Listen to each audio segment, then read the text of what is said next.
አገልጋይ መሆን አልፈልግም። እኔ ማስበው ሌላ ነው፣ እግዚአብሔር ደግሞ ፈልጋለሁ ብሎ የሚያስበው ደግሞ ሌላ ነው። ሄዶና ከዛ ወደ ቅርጽ እየያዘ እንደሰው እየሆነ መጣና ልክ የግራ ወደታች ሲወርድ የግራ እግሩ ጋር እግር ሻርፕ እግር ሆነና የተበሳች ዳይሬክት የተበሳች እግር አሳይ በግራ እግራዋን ልክ ያቺ የተበሳች እግር ሳይ ገባኝ። በቃ ልክ ግራ እግሩን እያየው በቃ ካቅሜ በላይ በጣም እግሩ ላይ ፎከስ ያየው ነበር፣ እግሩ ላይ ፎከስ ያደረኩ የነበረው። ከዛ በቃ ኮላፕስ አደረኩ ማለት ነው። ነካ መታዘዝ በጣም ከባድ እና መጽሐፍ ቅዱስ መታዘዝ ከመስዋዕት ይበልጣል ሲል ቀላል አይደለም። ነካና አብርሃም የከፈሉት ዋጋ እሺ ብሎ ሲወጡ እነ ሙሴ አስበው በቃ ድምጽ ብቻ ሰምተ ሂድ ተብለ መውጣት መታዘዝ በጣም ትልቅ ተመናለሁ። ተነሽ ስትቆሚና ልጸልይልሽ አልኩ።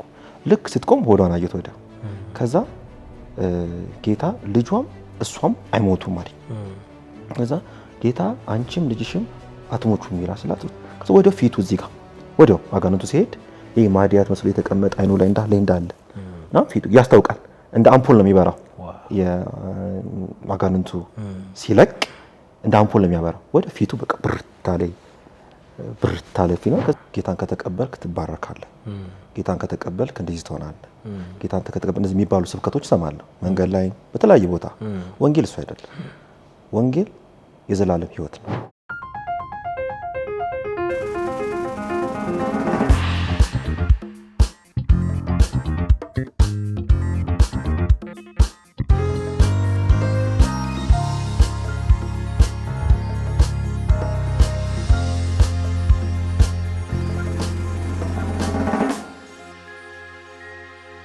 ሰላም ቅዱሳን እንደምን አላችሁ? ይህ ፓራዳይዝ ክርስቲያን ሚዲያ ነው። በየጊዜው ያስተምራሉ፣ ያንጻሉ ብለን የምናስባቸውን ፕሮግራሞች ሁሉ እያዘጋጀን ወደ እናንተ እንቀርባለን። በየትኛውም የዓለማችን ክፍል ሆናችሁ ስለምትመለከቱን ደግሞ ሀሳብ አስተያየታችሁን ስለምትሰጡን እጅግ አድርገን እናመሰግናለን። ፕሮግራሞቹን ሁሉ እያዘጋጀ ወደ እናንተ ማቀርብላችሁ እኔ ወንድማችሁ ዳኒ ነኝ።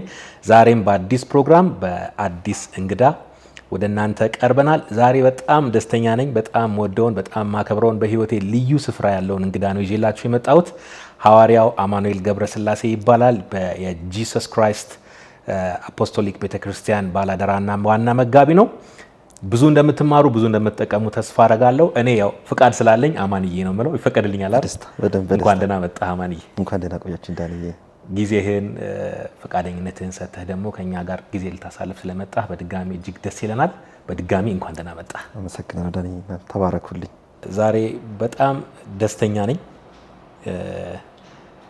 ካንተ አገልግሎት እንደተካፈለ እኔም ቤተሰቤም እንደተጠቀምነው ደግሞ ዛሬ እድልና ጊዜ ሰጥቶን ካንተ ጋር ይህን ቆይታ ለማድረግ አንተም ፈቃደኛ ስለሆንክ እግዚአብሔርም እድሉን ስለሰጠኝ በጣም አመሰግናለሁ። ያው እኔ አማንዬ ያልኩ ካለኝ ቅርበት የተነሳ ነው። ሐዋርያው አማኑኤል ገብረስላሴ እንኳን ደህና መጣ። በጣም አመሰግናለሁ። ተባረክልኝ። ለተመልካቾቻችን ራስህን አስተዋውቅ። ያው ስሜ አማኑኤል ገብረስላሴ ይባላል። ያው የተወለድኩት እዚሁ አዲስ አበባ ነው።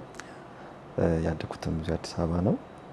ያው እንደማንኛውም ያው ኢትዮጵያዊ የተማርኩት ከ1 እስከ 12 ተምሬያለሁ። ከዛ ከ12ም በኋላ አዲስ ዩኒቨርሲቲ ተምሬያለሁ። ያው ይሄን ይመስላል ያለኝ የህይወት ታሪክ። ያ ወደ ውስጥ ከመግባታችን በፊት ያው ሁሉ ነገር ጅማሬ ያለው አይደል? ውልደትና እድገትህ ነግረናል። እድገትህ ምን ይመስላል? ወጣትነት ምን ይመስላል? እስቲ አስታውሰን። እድገቴ ያው እንደማንኛውም ኢትዮጵያዊ ያው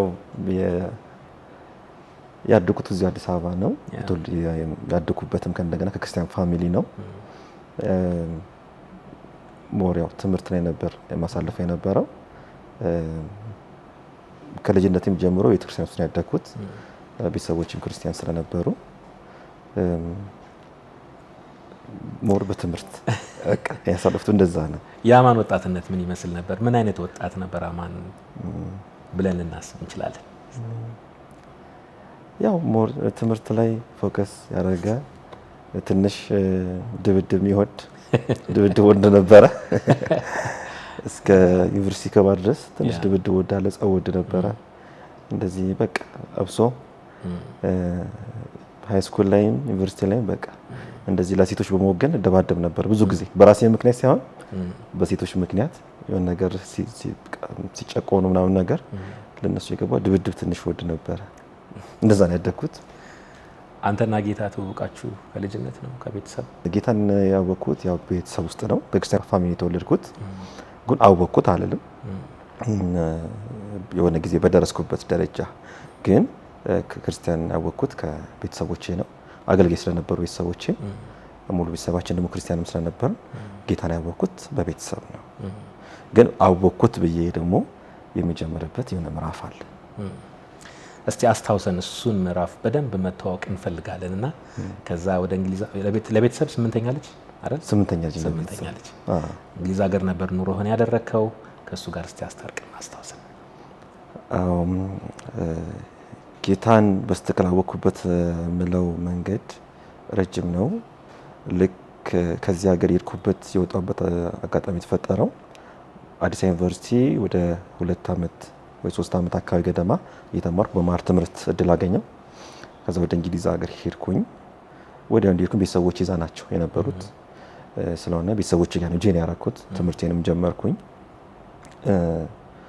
ግን በመሃል ሌድ አካባቢ ከዚህ ለወጣ ከዚህ ሀገር ሌድ ሳምንት 15 ቀን ሲቀር እኛ ቤት ጸሎት ይደረጋል። ጸሎት ስላለ ጌታ ገና ሳልወጣ ከዚህ ሀገር የተዘጋጀው ባለበት ሰዓት የምትሄደው ለኔ የመንግስት ስራ ነው፣ የምትሄደው ለኔ አጀንዳ ነው የምትሄደው ይለኛል። እና እኔ ልጅ ስለነበርኩም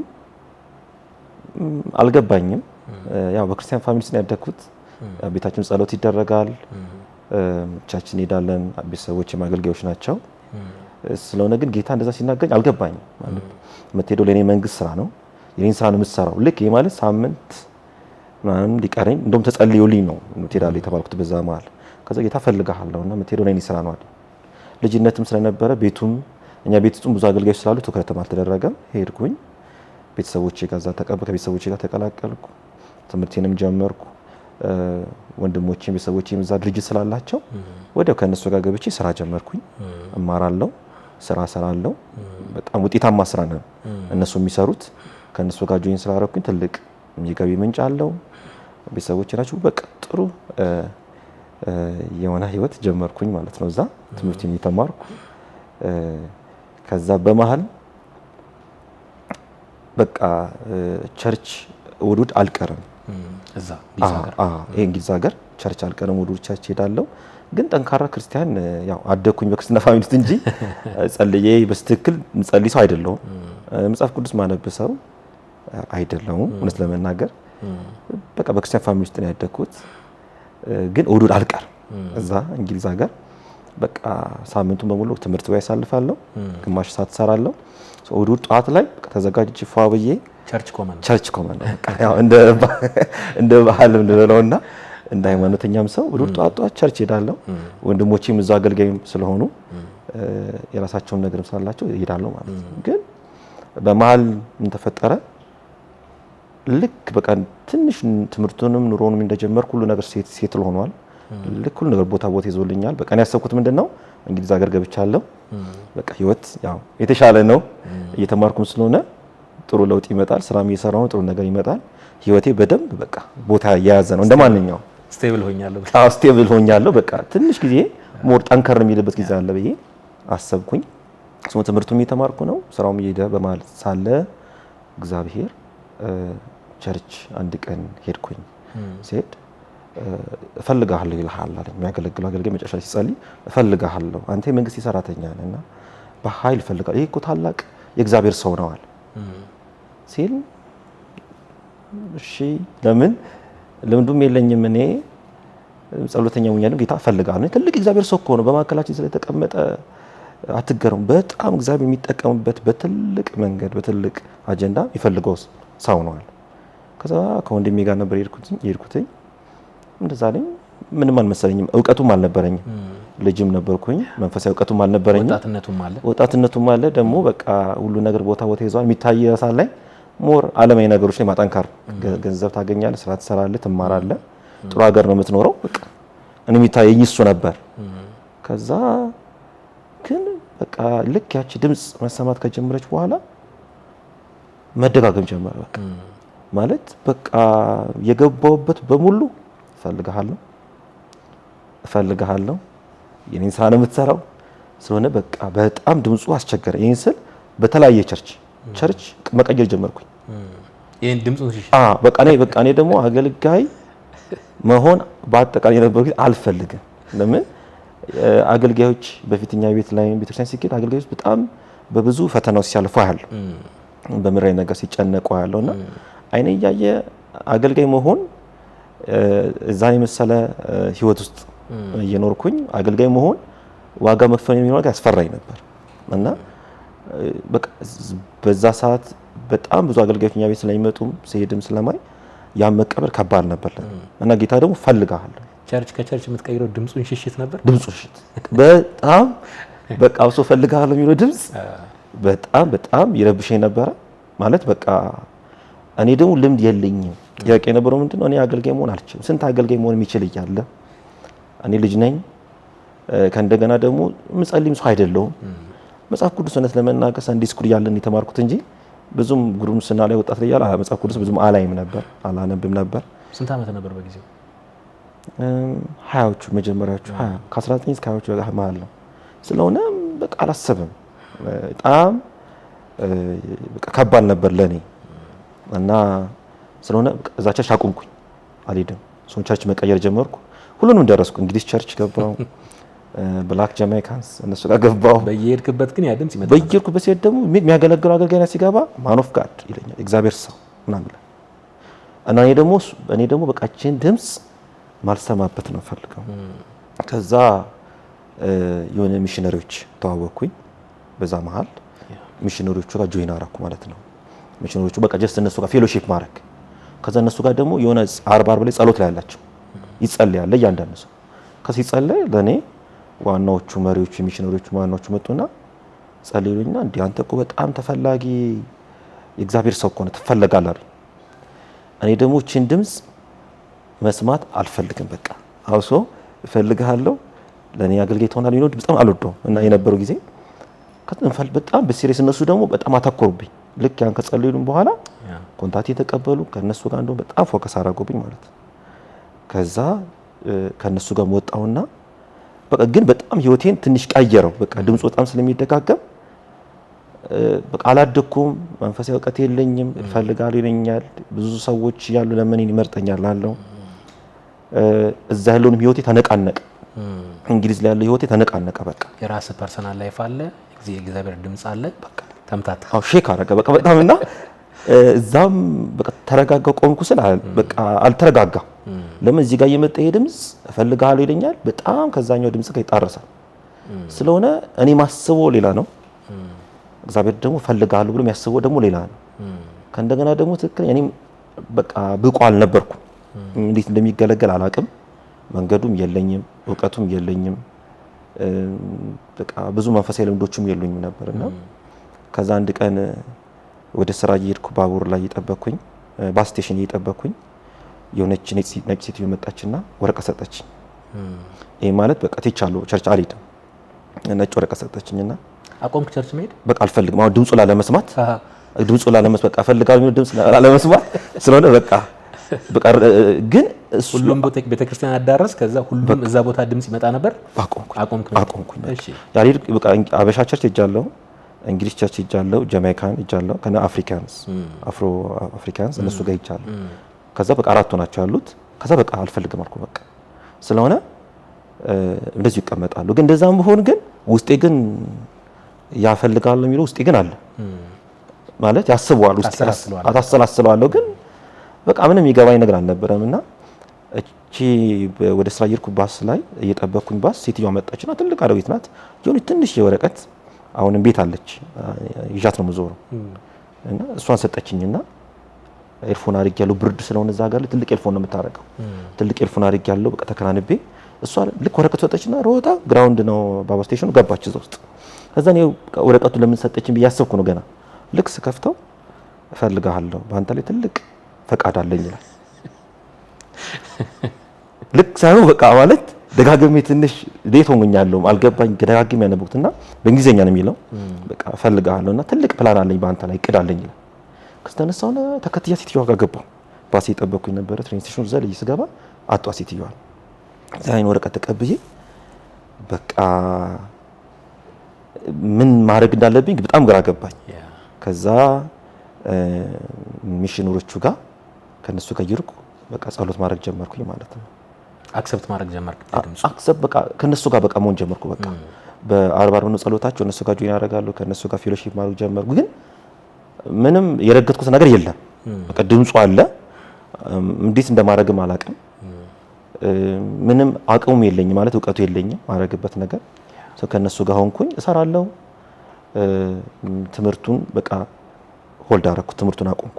ከዛ ፎከሴን በቃ መረጋጋት በጣም ስለተረበሽኩኝ በጣም ህይወት የተረበሸ እዛ ያሰብኩት ነገር አልሆነም። ማሰቡ የኔ ግላዊ ህይወት በቃ ከዛ ጋር ተጣረሰ። በጣም ስለሆነ በጣም አይሙሬ ራሱ ስለተረበሸ ተኩት ማለት ነው። እንደው እዚህ ጋር ላቋርጥህና አማን ምንድን ነበር መሆን የሚፈልገው ከድምፁ በፊት? ያው እንደ ማንኛውም ሰው ያው ትማራለህ። ትምህርት ላይ በትምህርት የሚልኩት ትምህርቴን እጨርሳለሁ። ኮንስትራክሽን ላይ ነው መማር የነበረው። ሲቪል ኢንጂነር ነበር የተማርኩት የነበረው አዲስ ዩኒቨርሲቲ። እዛም ቀጥሎ እሱ ነበረ። በሱ ትምህርት እማራለሁ። ያው ህይወቴን እንግሊዝ ላይ ዙ አደርጋለሁ። በቃ ደግሞ ትልቅ ስራ ነው እንደዚህ ዌስተርኖች ላይ ትላልቅ የምህንድስና ስራ ትልቅ ነው። ስለሆነ ወንድሞቼ ደግሞ እንደዚህ አይነት ስራ ነው የሚሰሩት። ኮንስትራክሽን ስራ ስለሆነ ስቴብል ነው። እዛ ጋር እንጌጅ ያደረኩት ትምህርት ጨምርበት ሁለተኛም ጨምርበት ነባረበት ስቴብል እያደረገ በቃ በጣም ፋይል ህይወት ይኖራል ብዬ ነበር ያሰብኩት የነበረው። ግን ተቃራኒ ሆኖ ገጠመኝ ማለት ነው በዛ ሰዓት። መቼም ጥሪን የተቀበልንበትና አገልግሎትን የጀመርንበት የሆነ ኢንካውንተር አለን ሁላችን። ያንን ጊዜ በጣም በሰፊ እንድታስታውሰኝ እፈልጋለሁ። ያው እኔ አውቀዋለሁ፣ ለተመልካቾች ምን ይመስል ነበር ያ ጊዜ? ኢንካውንተሩ ጋር መጀመሪያ ከጌታ ጋር ከመገናኘቴ በፊት እኔ ጥያቄ ነበረኝ። ለምሳሌ በቃ እንዳገለግል የምትፈልግ ከሆነ በቃ እኔ በሰው አትናገረኝ፣ በቃ በሄድኩበት ቦታ አትናገረኝ። እኔ አላምንም። አንደኛ ዋጋ መክፈል አልፈልግም። ለምን ብዙ አገልጋዮች ዋጋ ሲከፍሉ አያለሁ እና በብዙ ነገር ሲያልፉ ስለምን እኔ አልፈልግም እንደዛ መክፈል። ለምን አይ ነበርኛ ቤት ላይ በቃ በቸርችም ስላደኩ አያለሁ እና አይኔ እያየ እንደዛ አገልጋዮች ዋጋ አልከፍልም። ስለሆነ እርግጠኛ አንተ የምትሆን ከሆነ አገኘኝና ራስ መተህ ኢየሱስን የተጀመረ ንገረኝ፣ አንተ አነጋግረኝ በቃ እንጂ እኔ ሰው አትላክብኝ፣ አትናገረኝ። አንደኛ በቃ ማመን አልፈልግም። በቃ ትክክለኛ አንተ የምትፈልገኝ ከሆነ ትክክለኛ አንተ ጠርተኝ ከሆነ በቃ አንተ ካሰብከኝ ናና ራስ ንገረኝ፣ ያሳለ እታዘዛለሁ አልኩኝ ማለት ነው። ከዛ ወዲያው ይሄን በቃ መጸለይ ጀመርኩኝ ማለት ነው። ከዛ በዚህ መሃል ወዲያው ከሚሽነሮቹ ጋር ኮኔክት አድርጌ ትምህርት ጀመርኩ። የጸለይኩኝ ስራዎችን ማቀዘቀዝኩ፣ ትምህርቱን ማቀዘቀዝኩና ሚሽነሮቹ ጋር ጆይን አረኩኝ። ፎከስ ወደ አገልግሎቱ በቃ ወደ እነሱ ቀረብ አልኩኝ። ከዛ ትምህርቶች መውሰድ ጀመርኩ። እዛ እርግጠኛ ግን አይደለሁም በቃ ናና አገኘኝ ብያለሁ። ግን በቃ ህይወቴ ስለተረበሸ በዛም ቦን አያስቀምጠኝም። በቃ አልችልም። በቃ ለበዛ ወደ ኢትዮጵያ መመለስ ይሻለኛል። ኢትዮጵያ ብመለስ የሚለቀኝ አይመስለኝም። በጣም ማርክ ስለተደረግኩኝ ከዛ በቃ ወደ ሚሽነሪዎቹ ጋር ጠጋ አልኩኝ። ከዛ በማል ግን እሱን ከመወሰኔ ለአንደኛው እንደሚደወልኩለትና በቃ ለታላቅ ወንድሜ በቃ ጌታ እንደዚህ እኮ እፈልጋለሁ እያለኝ ነው እና እሱ በጣም ልምዳል እና ብዙ አመትም ስለሆነ በሚሽንም ሚሽነሪም ስለሆነ በቃ ጌታ እፈልጋለሁ እያለኝ ነው እና ምን ታስባለህ ስለው እንደዚህ አለ ያለኝ። እንዴት አወቅ? አረ ቸርች ሄድ በይርኩበት ቦታ እንደዚህ ነው የሚለኝ። አይ በቃ አይለቅህም ማለት ተበላሽታ በቃ አይለቅህም በቃ አከተመ በቃ አይለቅህም ምናምን ሲለኝ ማለት እሱ በጣም ልምድ አለው ምናምን በቃ ሲሪየስ እንደሆነ ገባኝ። እሱ እንደዛ ሲለኝ አይለቅህም ማለት በቃ ማርክ ተደርጋል። ግን አንተ ካሪዝማቲክ ነገር እንዳለባት ታውቅም እንዳለ እኔ ጀስት እሱ ያው ቀድሞ አገልጋይ ነው ያውቃል። ከልጅነት ያውቃል። ከልጅነት ያቀኛል። ካሪዝማቲክ ነገር እኮ አለባለኝ። እኔ ደግሞ ካሪዝማቲክ ነገር ራሱ ምን ወርዱ ራሱ ሲል ራሱ ካሪዝማቲክ ነገር ሲል ትክክለኛውነት የመጀመሪያ ጊዜ ሰሞት ከሱ ነውና አይገባኝም። አሁንም እሱ የሚለው ከዛ አይለቅህም ግን አለኝ። በቃ አይለቅህም በቃ ማርክ ተደርጋል። ጥሪ እኮ ከባድ ነው በቃ ጥሪ ይከብዳል አለኝ። ከዛ ከነሱ ጋር ጆይን ያደረኩኝ መጽሐፍ ቅዱስ ጥናት ጀመርኩ። እነሱ ጋር ጆይን ጸሎት ጀመርኩኝ ማለት ነው። ግን እርግጠኛ አይደለሁም። ለምን በአካል መተራስ ካልነገርከኝ አልወስንም ብያለሁ። በቃ ግን ከነ ሚሽነሮቹም ጋር ሳደርግ ግን እታመም ነበር። በጣም እታመም በቃ ህይወቴ ተረበሸ። በጣም ጨጓራዬን የሚል ነበር። በቃ ማለት ደም እስከ ማስመለስ ድረስ ለመወሰን በቃ ሚሽነሮቹም ጋር ብሆን ለምን በቃ እዛ ጋር ላይ ያሰብኩት ህይወቴ ሼክ አድርጓል። እዚህ ጋር ቀሪብ ያለው እርግጠኛ አይደለሁም እና የመወሰኗ ነገር እቺ መቀየሯ ነገር በጣም ከብዳኛለች። በቃ ሙሉ ለሙሉ ወደ አንድ ለመሄድ እዛ ጋር ረግጫለሁ፣ እዚህ ጋርም ድምጽ ሰማለሁ፣ ግን አልረገጥኩም ነበር ትክክለኛ። በጣም ጨጓራ አሰቃየ ነበር። በጣም ባይለኛ ደም እስከ ማስመለስ ደም ያስመለስ የነበረ ራሱ ቤት እናቴ ጋር ስደውላም እናቴ ራሱ በቃ በጣም የሚከብድ ከሆነ ተመለስ ወደ ኢትዮጵያ። እነሱ ደግሞ አያውቁት ማሳልፈው የነበረውን ነገር እንግዲህ ዲቴል አላወራ እና በቃ የሚከብድ ከሆነ ህይወት ከከበድ ይሉኛል። ህይወት አይደለም እኔ ትልቅ የመንግስት ለውጥ ነው ይመጣብኝና እነሱ በቃ የሚከብድ ከሆነ ኢትዮጵያ ተመለስ፣ መስራት ይችላል፣ መኖር ይችላል ይላል። እኔ መንግስት ለውጥ ነው የመጣውና በጣም በቃ ትላልቅ ጨጓራ በጣም ዲፕሬሽን ነበርኩ። ስትረስ ኃይለኛ ዲፕሬሽን ያዘኝ፣ ስትረስ ያዘኝ። በቃ ከቤት አልወጣም። ከሄድኩኝ ሚሽነሪዎቹ ጋር ጸሎት ነውና በዛ መሃል ነው በቃ ከዚህ ነገር ሁሉ እንደወጣ በአካል መምጣት አለብህ። በቃ አለበዛ ውርር ጀመርክ። አለበዛ በቃ እሺ አይደለም። ግን እየታመምኩ ነው። በጣም ነበር ምግብ የምበላው ነገር አይመቸኝም ነበር። በጣም ነበር በጨጓራ መሰቃየው። በጣም ሆስፒታል መላለስ ነበር። ወጥ ለመናገር እዛ ደግሞ ቡክ እያደረክ ነው የምትሄደውና ቡክ እያደረኩ መላለስ ነበረ። በቃ የምበላው ነገር ያስማም። ዲፕሬሽን፣ በጣም ኃይለኛ ዲፕሬሽን። ስራዬን መስራት አልቻልኩም፣ መማር አልቻልኩም። በቃ እየደጋገመ ቸርች በቃ አቆምኩኝ ለምሳሌ እና ከዛ በዛ ማለት ሚሽነሪዎቹ ጋር ተጣበቁኝ። እነሱ ይጸልዩልኛል። መጽሐፍ ቅዱስ ኮሌጅ አስገቡኝ። እነሱ ጋዛ ትሬኒንጎች አስገቡኝ ማለት ነው። በዛ ማለት አስገቡኝ። ከዛ ልክ ደግሞ በማለት ደግሞ የሆነ ቸርች ደግሞ ሲሄድ ከእንደገና ልክ የመጣው አገልጋይ ከዚህ ከኢትዮጵያ የሚሄዱ አገልጋዮች አሉ። ልክ ገና ሲመጡ እግዚአብሔር ሰው ይሉኛል ገና እና እኔ ደግሞ ማለት ነው በቃ እሷ ድምጽ በቃ የሄድኩበት ቦታ ሁሉ ባልሰማት እና እርግጠኛ ስላልረገጥኩኝ ከዛ በማል ወደ 2 ዓመት ተኩል ያህል መጸለይ ጀመርኩ። ከሚሽነሪዎቹ ጋር ሆንኩ፣ መጸለይ ጀመርኩ። ትንሽ እሰራለሁ፣ ራሴን ሰፖርት ለማድረግ እሰራለሁ። በጣም መጸለይ ጀመርኩኝ። በቃ ለመምጣት ወደዛ ምንም ነገር አላቅም። ያው በዛ ሰዓት በአቅሜ ልክ ማለት ነው ማንበብ ጀመርኩ፣ መዝሙር መስማት ጀመርኩ፣ መጸለይ ጀመርኩ። ቤት ማሳለፍ ሞር በቃ ለመቅረብ ግን የሚመራኝም አልነበረም። በቃ ሞር ብቻዬን ነው። ውጭ ሀገር ብዙ አብዛኛው ብቻ ነው የምትሆነው እና በቃ በጣም ያ የራሱ ያስጨንቃል። በቃ ስለሆነ ያለኝ ቻንስ መጸለይ፣ መዝሙር መስማት፣ በቃ መጽሐፍ ቅዱስ አነባለሁ። ትምህርቴንም ጀመርኩ፣ መጽሐፍ ቅዱስ ጀመርኩ፣ ትሬኒንጓን ጀመርኩ ያም ነገር ከዛ ከ2 ዓመት ከ6 ወር በኋላ ነው 2 ዓመት 6 ወር እንደዚህ ቀጠልኩኝ ማለት ነው። እሰራለሁ፣ ትንሽ እኖራለሁ እንደዛ በቃ ምንም ነገር አላ ቸርች ሄዳለሁ፣ ይናገረኛል ቸርች። ከዛ 2 ዓመት 6 ወር ጸለይኩኝ ማለት ነው።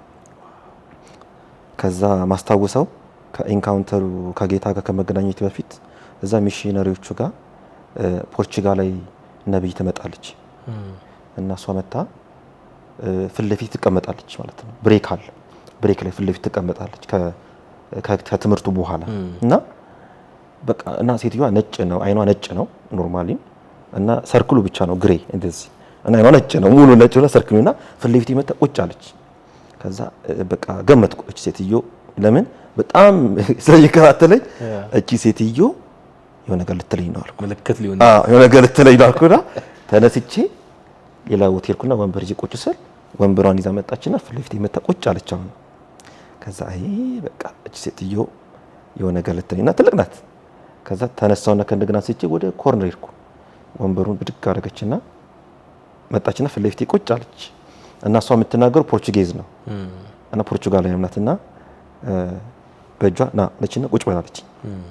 መጥቼ ፊት ለፊቷ ተቀመጥኩ። ከዛ አስተርጓሚ እዛው ካሉት ጠራችና አስተርጓሚ ማስተርጉም ጀመረች ማለት ነው። ከዛ ወዲያው አንተ እኮ እግዚአብሔር በታላቅ መንገድ ይፈልጋል አለች። ከዛ በጣም በቃ እዛ ስትጸልም ያያዋት ነበረ ሚሽነሪዎች ላይ ነው። በጣም ኃይለኛ ነብይ ናት እና ኃይለኛ ነብይ ናት በጣምና በቃ ዝም በቃ ያስታውቃል። እግዚአብሔር እኮ በጣም የጠራ ሰው ነው። አንተ እኮ የእግዚአብሔርን መንግስት እንድትሰራ የተጠራ ሰው ነህ። አንተ ብሎኬት እየደረደርክ ህንጻ አትሰራም። በመጽሐፍ ቅዱስ ሰው ነው የምትሰራው አለች። የዛን ሰዓት ትልቅ ጠንካራ መልእክት ነው። የምሰራው ኮንስትራክሽን ስለነበረ ስለሆነ አንተ ህንጻ አትሰራ ከነበርክበት ነባራዊ ሁኔታ ጋር ተስማምቶ መጣ መልእክቱ። መልእክቱ አንድ አይነት ነው። እኔ የነበርኩበትም ያ ህይወት ነው፣ የሚስበኝም እሱ ህይወት ነበር። ያው ማረጉም ወደዛ ስለሆነ ህይወቴም ወደዛ ስለሆነ አንተ በመጽሐፍ ቅዱስ ሰው ነው የምትሰራው እንጂ ህንጻ አትሰራም አለች። ከዛ በወረቀት አመጣችና አጻፈችልኝ። ይሄን ነው የምታረገው፣ ይሄን ነው የምታረገው፣ ይሄን ነው የምታረገው፣ ፕረስ አድርግ፣ ጫን በልቀ ጌታ ለአንተ ያዘጋጀው መንገድ አላ ወረቀት ጽፋ ሰጠችኝ። ወረቀት ውስጥ ይላል ብሉፕሪንት አሁንም አለኝ፣ ቤት አለኝ፣ እስካሁንም ይመራኛል አሉ። እስካሁን ያልተፈጸሙ ብዙ መልእክት አርጋ ሰጠችኝ ማለት ነው። ከዛ እኔም መጸለይን ቀጠልኩኝ። ከዛ ከተወሰነ ያልኩት ከ2 ሳምንት ከ6 ወር በኋላ አንድ ቀን ቤት ገባሁ። ሐሙስ ቀን ይመስለኛል ወደ 4 ሰዓት አካባቢ ቤት ገብቼ ያው ያደኩ ነው፣ መንፈሳዊ ነገር ያደኩ ነው። ምንም ነገር አላቅም። ቸርች ሄዳለሁ፣ ወንድሞቼም እዛ ያገለግላሉ፣ ስራ እንሰራለን። በቃ ኖርማል ህይወት እየኖርኩ ነው። ከዛ ቤት ገባሁ። ያው የምንማርበት ዩኒቨርሲቲ ነው። ዩኒቨርሲቲ ስለሆነ የራሴ ክፍል አለኝ። ሼሪንግ ነው ግን የምንጠቀመው ሳሎን ቤቱን ምናምን ሊቪንግ ሩም እና ኪችኑ ማለት ነው። እና ግን ቀን ሳሎን ቤት የዛ ሰዓት ብቻ ነው ሆኜ ከጎን ያለችው መብራት አበራው። ኤርፎን ሰክቼ ትልቁ ኤርፎን እሱን አድርጌ መጽሐፍ ቅዱስ ከፍቼ ቁጭ አልኩ። እኔ ማለት በቃ እና ምናምን ብዬ ግን በ2 ዓመት ከናም ጠይቅ ነበር። አልወሰንኩም። በቃ የምታዘዝ ከሆነ መምጣት አለብህ። ግን በዛ ማለት ያመኝ ነበር። በጣም ጨጓራ ታመማለሁ። በጣም ነበር የምጨነቀው። በዛ ማለት አልተረጋጋውም። በቃ የሚመራኝ ምንም አውቀው መንገድም የለም። በቃ በዛ ድምጽ ምክንያት በቃ ከዓላማ ወጣል። በጣም ወጥቻለሁ። በቃ ህይወቴ በጣም ሼክ አድርጓል።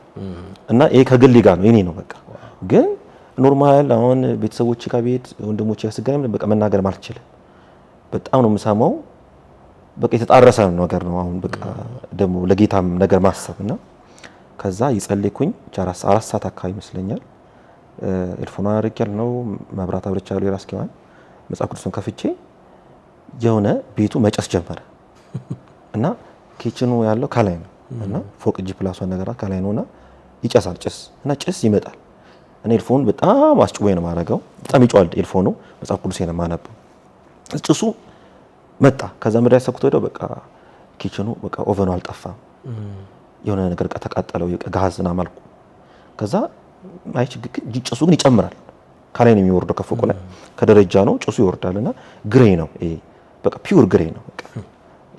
በቃ ልክ አንተ ወረቀት ላይ ያለችው አይነት ሻርፕ እንደውም እሱ ይጠቁራል። ትንሽ ነጣ ያለ ግሬ ነው። ጭሱ መጣ። ከዛ በቃ የቤት ተቃጠለ ማለት ነው። ኦቨኑ በቃ አልጠፋ ምናምን ልክ ስል አይታዘዝም እግሬ። ይሄ በቃ አይሰራም። ሁለቱ ጉልበት ይሄ በቃ አይሰራም። በቃ እና እንደዚህ ስል ያዛል ውስጥ ያለውን ማንነቴ እንጂ የሚታዘዝ ነገር የለም። ስለሆነ ኤርፎኑም መቀነስ ምናምን አይታሰብም። በቃ ሰውነት ዲስፈንክሽን በቃ ቆመ። በቃ አውቶማቲካሊ በዛው ስታካር ግን ይሸተኛል አያለሁ። እና ጭሱ ደግሞ ሌላ ሽታ ነው ማለት የተቃጠለ ሽታ አይደለም። የሚገርም ሽታ ነው ያለው። የሚገርም ሽታ በቃ ማለት የተለየ ሽታ ነው። በጣም እያየሁት ጭሱ ጨመረ። ጭሱ ይጨምራል። ቀያየሁት። መንቀሳቀስ አልችልም። ሙዚቃው ኤርፎኑ እዛው ላይ እየጮኸ ነው። ስለሆነ ምንም የምሰማው ድምጽ ውጭ ያለው የምሰማው ድምጽ የለም። በቃ ግን አያለው፣ ይሸተኛል። ከዛ በጣም ጭሱ እየጨመረ መጣ። በቃ ካላይ በጣም እየወረደ መጣ። ቁጭ አልገደመቃ አልገባኝም የሚካሄደው ነገር። ወዲያው የሚሰማን ያው እኛም እንደለመድ ነው እንደዚህ አይነት ነገር ስታዩና ወዲያው የሚሰማ ያው የክፉ መናፍስት ነገር አይመስል ሰው ተረበሽኩ። በቃ የሆነ ሌላ ነገር መጣ እንዴ ምናምን የለም። ለምጄም አላውቅም እንደዚህ አይነት ነገር የመሰለኝ የክፉ መናፍስት የሆነ ነገር አይመስለኝ። በቃ ከዛ ጭሱ እየጨመረ እና ወዲያው መጣና ቤቱን ግጥም አረጋው። ጣራው ነካ ማለት እና ግሬ ነው ግጥም አረጋው። መብራቷ እንደበራሽ ነው። ምንም የሚደረግ ነገር የለም። ከዛ ወዲያው ያ ደመናው ስብስብ ጭሱ ነገር ድብስብ እያለ መጣና የክርስቶስን የሆነ ሰው ቅርጽ መያዝ ጀመረ። እንደዚህ ሰው ቅርጽ መያዝ ጀመረ። እየገባኝ አይደለም አሁንም። ለምን በቃ እየተረበሽኩ ነው፣ ደንግጫለሁ። ግን በዛ መሀል ደስታ ደግሞ ኃይለኛ ደስታ፣ ኃይለኛ ሰላም፣ በቃ የሆነ ቀስቀስ ነው የሚል ኃይለኛ ሰላም፣ ኃይለኛ ደስታ አለው።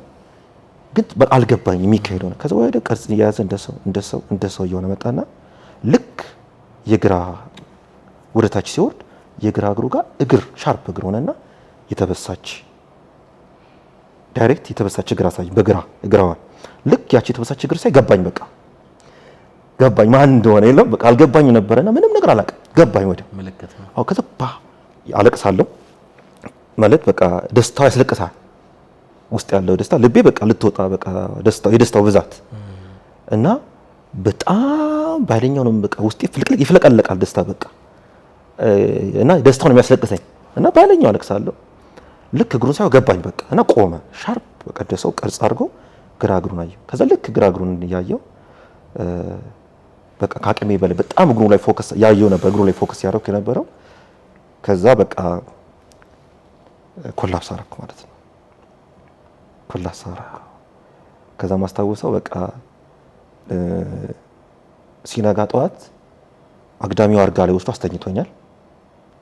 አልጋ ላይ ተኝቻለሁ። መብራቱ በርቷል። መዝሙሩ እየዘመረ ነው። መጽሐፍ ቅዱስ ተከፍቷል። አግዳሚው ላይ ግን ባለ ሁለት ሶፋ ናት ሌዘር የተቀመጥኩት እኔ ሲንግል ሌዘር ላይ ነው የተቀመጥኩት። በደብሉ ላይ ባለ ሁለት ሶፋ ላይ አስተኝቶኝ ጠዋት ተነስ ነቃው ማለት ነው። እና በቃ ማመን አቃተኝ። ጠዋትም ስነሳሽ ደንግጫለሁ። በቃ ሌሊት ሙሉ አላስታውስም። በቃ በጣም ግን ኃይለኛ ፓወር፣ በጣም ኃይለኛ ፓወር በቃ ማለት ለዚህ ነው አልቻልኩትም። ሞክሬያለሁ፣ አስታውሳለሁ። በጣም ሞክሬያለሁ ግን ፓወሩን መቋቋም አልቻልኩም። እና በጣም ማስታውሰው ልቤ በጣም በኃይለኛው ይዘል ነበር በቃ እና ደስታም አለ። ከዛ በቃ የሆነ ሳሌ ጥፍት አልኩኝ፣ ጠፋው። ስነቃ 12 ሰዓት ጠዋት ይመስለኛል 12 ሰዓት ከ10 አካባቢ ሶፋ ላይ ደብሏ ሶፋ ላይ ተኝቼ አገኘሁት ማለት ነው ራሴን። ከዛ ተነሳው ወጥቼ ወደ በቃ ያደረኩት ነገር እንደዛው እንዳደረኩ ጫሜን አድርጌ ወጥቼ ወደ ባስ ስቴሽን የሮጥኩት። አልነጋም። ባስ ራሱ የሚመጣበት ሳይታል ወደው ፊት ለፊት ነው ከኔ ቤት ፊት ለፊት ነው ባስ ስቴሽኑ። ወደ በርከፍቼ በጀርባ ደንግጫለሁ። በቃ አልጠበቅኩትም እውነት ለመናገር ብዙ አመታት ሆነኝ፣ ግን ጸልያለሁ እንዲያገኘኝ። ወጥቼ ወዲያው ባስ ጋር ቆምኩኝ። በመጀመሪያው ባስ ወደ አንደኛው ወንድሜ ቤት ሄድኩ ማለት ነው። እና አስታውሳለሁ ወንድሜ ራሱ አንኮኩቼ ምናምን ክፈትልኝ ምናምን ስለው ችግር አለ እንዴ ለምን ገና በቃ ገና ሳይነጋ ከዛ ገባሁ እሱ ጋር። እሱም ተኝቷል፣ ደነገጠ። እሱም ሰላም አልኩት። ገብቼ ሶፋ ላይ በቃ ቁጭ አልኩ። በቃ ወደ ኋላ የሆነ ነገር በደንብ አስታውሳለሁ፣ ግን በማለ ነው ነገር አላውቅም። ምን ብዬ ደግሞ ለሱ ልንገረው ራሱ የሚገባም ነገር አይደለም። አዎ በቃ ብልም እብደትም ይመስላል። በቃ ጌታ መጣ ጌታ እንደዚህ ያደረገኝ ነው ብል እብደት ነው ይመስል። እሱ ይመጡ ምን ሆነ ነው ምናምን ይለኛል። ምን ሆነ ችግር አለ ይለኛል። በቃ በጣም ቀን ሙሉ ከሱም ጋር ዋልኩ፣ ምንም ሳልናገር ከሱ ጋር ማለት ነው። ከዛ አስታውሳለሁ ሰኞ ቀን ነበረ። ልጆቹን እሱ ትሬት አስገባንና አብረን ዋላለን። አብረን ነው አልኩ። በቃ ቤቱን መፍራት ጀመርኩ። ከዛ አብረን ዋልን። ከዛ ልጆቹ ወጡ። ከዛ ልጆቹን አመጣን። ከዛ ፓርክ ቁጭ አልን። ከዛ ማታ ላይ አመጣኝና በራፍ ላይ በቃ በል አሁን ግባ ወደ ቤት አለ እና ማታ ወደ 1 ሰዓት ተኩል አካባቢ ነው። እንዴት ልገባ ቤት ማሰብ ጀመርኩኝ። በቃ ፍርሃቱም አለ። አዎ በቃ ደንግጫለሁ፣ አልተረጋጋሁም፣ ገብቶኛል፣ ምን እንደማደርግ አላውቅም። በቃ ሪል ነው ደግሞ ሪል ነው። በቃ ሪል ነው ነካ ሪል ይመጣል በቃ ሪል ይመጣል እና ሪል መጣ። እኔ በጣም ካስቀመጥኩት እኔም በቃ ከሰማሁትም ነገር ሁሉ ትንሽ ያለፈ ስለሆነ በጣም አስደነገጠኝ። ከዛ ቤት ገባው፣ ራቴን ናበርቼ ሻይ ጠጥቼ ቁጭ አልኩ እዛች ቦታ ላይ። ያቺ ቦታ ላይ ማጠናው እና መዝሙሩ የምሰማው እዛ ቁጭ ና ምስል ወዲያው ሽታው ሸተተኝ። ከነከነ ጭሱ መጣ በቃ እና ትንሽ ልምዱ ስላለኝ ትንሽ ኮንፊደንት ሆንኩ። በቃ መጥቶ ምንም አያደርገኝም ይሄዳል ምናምን በቃ ጭሱ ገና ሲመጣ ገባኝ። ልክ ስሞክር አሁንም አይሰራም፣ ምን የሚሰራ ነገር የለም። ጭሱ በኃይል መጣ፣ ቤቱን ግጥም አደረገው ማለት ነው። የዛን ሰዓት ግን ሁለተኛው ቀን ላይ ሳገኘው ኤርፎን አላረኩም። ለምን የሚደረገውን ነገር በቃ ፈለኩኝ ማወቅ፣ የሚደረገውን ነገር ማወቅ ፈለኩኝ፣ ማውራት ፈለኩኝ። በቃ ለምን እኔ ከሰው መስማት አልፈልግም ብያለሁ። በቃ መስማት ፈለኩኝ ክሊር፣ በቃ የሱን ድምጽ ሰምቼ ክሊር መታዘዝ እንዳለብኝ ነው በቃ የወሰንኩትና ኤርፎንም አላረኩም። መጽሐፍ ቅዱስን ከፈች አልኩ። እንግዲህ ቁጭ እየጠበቅኩ ነበር። መጣ፣ ቤቱን በደመናው ግጥም አድርጎ ሞላው። ከዛ የዛ ሰዓት ድምጽ ነው የሰማሁት። የሱን ምስል አየት የመጀመሪያ ቀን ነው። ሁለተኛው ቀን ድምጽ ሰማሁ። በቃ እንደሚፈልገኝ ለሱ አጀንዳ ማርክ እንደተደረኩ በቃ ማርክ እንዳደረገኝ አመጣጤም ወደ ምድር ላይ የመጣሁበት ዓላማ እኔ ማስበው ሌላ ነው። ዓላማ እሱ እንደሆነ ሌላም ነገር ብሞክር ምንም ነገር ባረግ እንደማይሳካልኝ በቃ የአጀንዳ ይሄ እንደሆነ ከልጅነቴም ጀምሮ ቤት ውስጥ ሲጸለይ ሰማ ነበር። ከልጅነት ጀምሮ ጌታ ነው የሚፈልገኝ። ግን ያው ልጅነትም ስላለ ቤት ውስጥ ሆነን ደግሞ ብዙም ስለሆንን ሲጸለይ ትኩረት የማይደረግብን ዳይሬክት ግን ያቺ ታይም ላይ እንደሚፈልገኝ ከገና ከልጅነቴም ጀምሮ በብዙ አቅጣጫ ሊጠቀምብኝ እንደሆነ ጌታ ዳይሬክት ነገረኝ። ብዙ ማኑዋሎች ሰጠኝ ማለት ነው። ብዙ ነገሮች አሉ። ብዙ ነገሮችን መመሪያ ሰጠኝ። ከዛ በኋላ አንዴ ኢንቫይት እንደምናል ድምጽ ነው የምሰማው። ግን ቤቱ በደመና ተሞልቷል። ግን ድምጽ ነው የምሰማው። አንዴ እንደሚያገኘኝ ነገረኝ። ከዛ ወዲያውኑ ትጀምራለህ አገልግሎት አለኝ እና በ15 ቀን ውስጥ ድምጹ ነው የምሰማው። በ15 ቀን ውስጥ አገልግሎት ትጀምራለህ አለኝ። እኔ ትምህርት ቤት ዩኒቨርሲቲ ያለው እዛም ሰውን ፕሬዘንቴሽን አቅርቤ አላውቅም። ፊት ለፊት መቆም ስለመፈራ እና ፊት ለፊት ቆሜ መናገር አልችልም። ከሰው ፊት ሆኜ አሁን እንደዚህ ሰው ራሱ ይገርመኛል። በቃ እንደዚህ ዜናንም ቆሜ እንደዚህ ስናገር እኔ እንደዚህ አይነት ሰው አይደለሁም፣ አልችልም። እና ብዙ ፕሬዘንቴሽን በቃ እንደውም ያልፎኛል። እንደውም ዜሮ ነው የሚሰጡኝ። በቃ ዩኒቨርሲቲዎች ላይ መቆም አልችልም ፊት ለፊት እና በ15 ቀን ውስጥ ታገለግለኛለህ። እንደውም የዛሬ 15 ቀን በር ክፍት ላሉ ታገለግላለህ። እኔ ሰብኬ አላቅም፣ ቆሜ አላቅም፣ ከሰው ፊትም ጸልዬም አላቅም።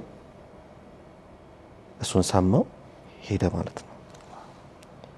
እና በቃ እኔ ዳግም የተወለድኩበት ማለት በቃ ትክክለኛ ተወልጃለሁ። በቃ እኔ ግን ትክክለኛ የተወለድኩበት ጊዜ ያቺ ቀን ነው ያስባለሁና ጌታን ያገኘሁበት በቤተሰብ አቅ ነበረ። ግን ጌታን ያገኘሁበት ትክክለኛ ጌታን ያወቅኩበት እሱ ወደ እኔ ቤት የመጣ ጊዜ ነው። የዛ ሰዓት ዳግም ተወለድኩኝ። የዛ ሰዓት ጌታን አገኘሁ። የዛ ሰዓት ጌታን ተዋወቅኩኝ። እግዚአብሔር ሰው ከሚያስበው ሪል ነው። ጌታ ኢየሱስ ሪል ነው። አሁን አንዳንድ ጊዜ ስንመሰክር ስናወራ መድረክ ላይ በቃ ምን አለ ሰዎች ቢረዱ ብዬ አስባለሁ። ምን አለ ሰዎች ቢያውቁ በቃ ሪል ነው። ክራይስት ኢየሱስ በቃ ሪል ነውና ቀጥታ መጥቶ ቤቴ ሲያገኘኝ የዛን ቀን ነው የኔ ልደት።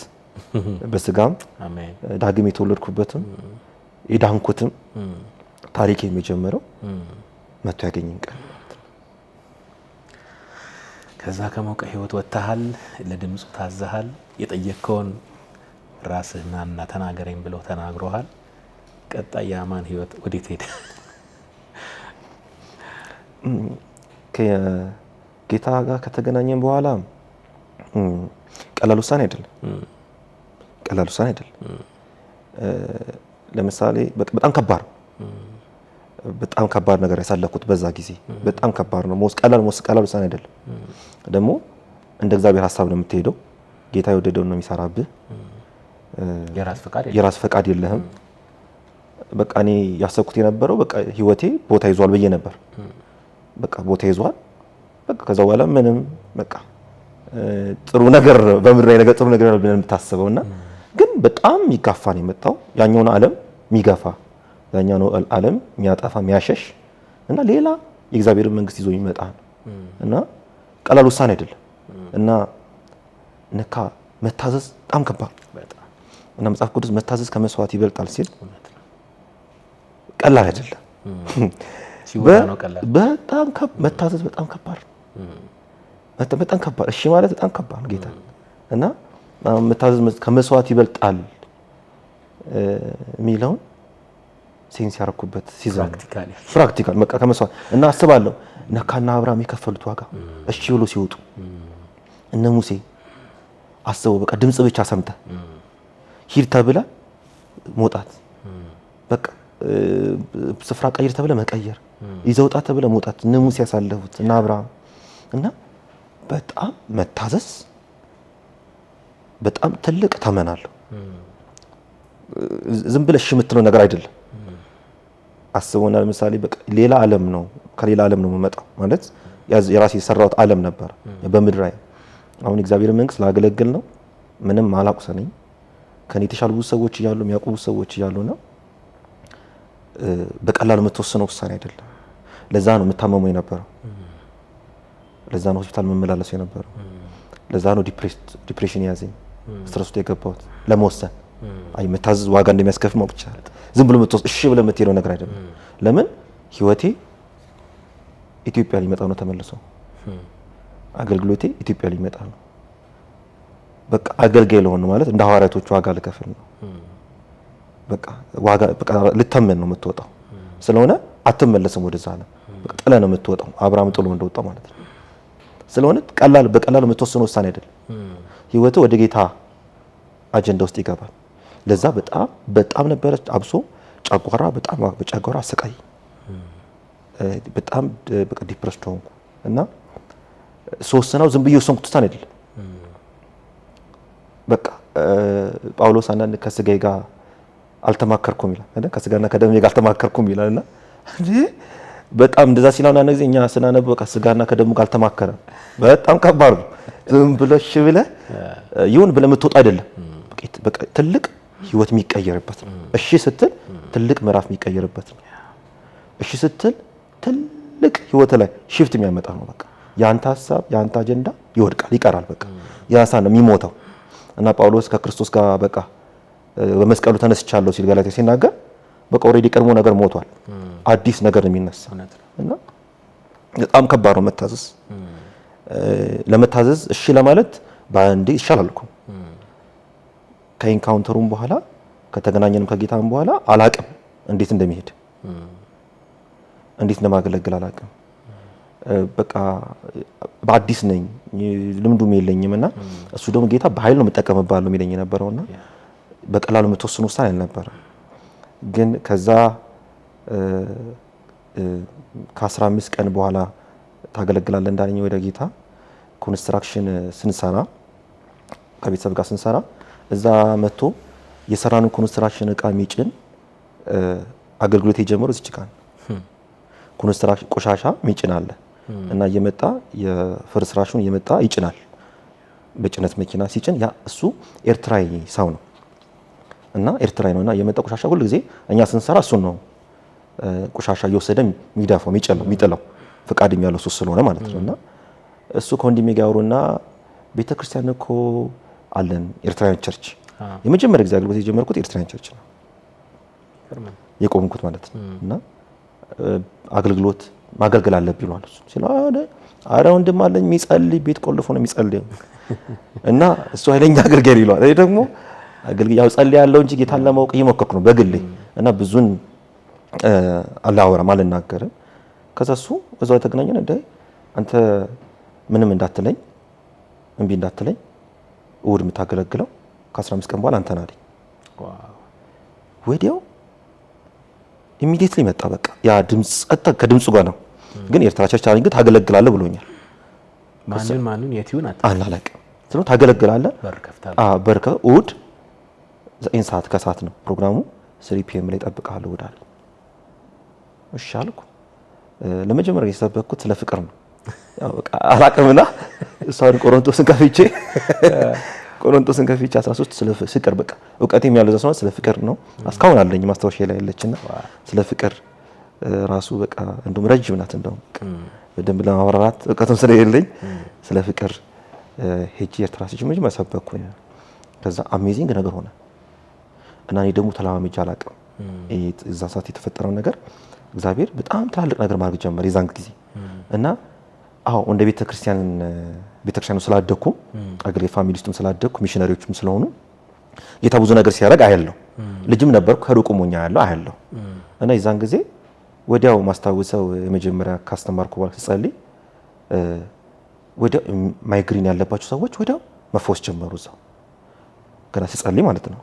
ከዛ ማስታወሰው የመጀመሪያ አገልግሎቴ ከዛ አንደኛው ደግሞ ትልቅ ሴትዮ ናቸውና እዚህ ጋር እጢ ያለባቸው እና ወዳቸው ጋር አምጥተው አሳዩኝ እና እኔ ጸልየናም በደንብ እንደዚህ እጅራም ጸልይ አላቅምና ይታያል አውጧል ልብሳቸው ላይ እንደዚህ አውጧል ጉብ ብሏልና ይንቀሳቀሳል እጢው እንደዚህ ይንቀሳቀሳል እና ይሄዳል የሚሄድ እጢ ነው እና ሽፍት ያደርጋል እንደ ብዙ የተጣራቀመ ፋት ይመስለኛል ቅባት ነገር ይንቀሳቀሳልና የሚጸልይ ነው ተብሎ ሰውየው ፓስተሯ መጣና ፊት ለፊት አቆመልኝ።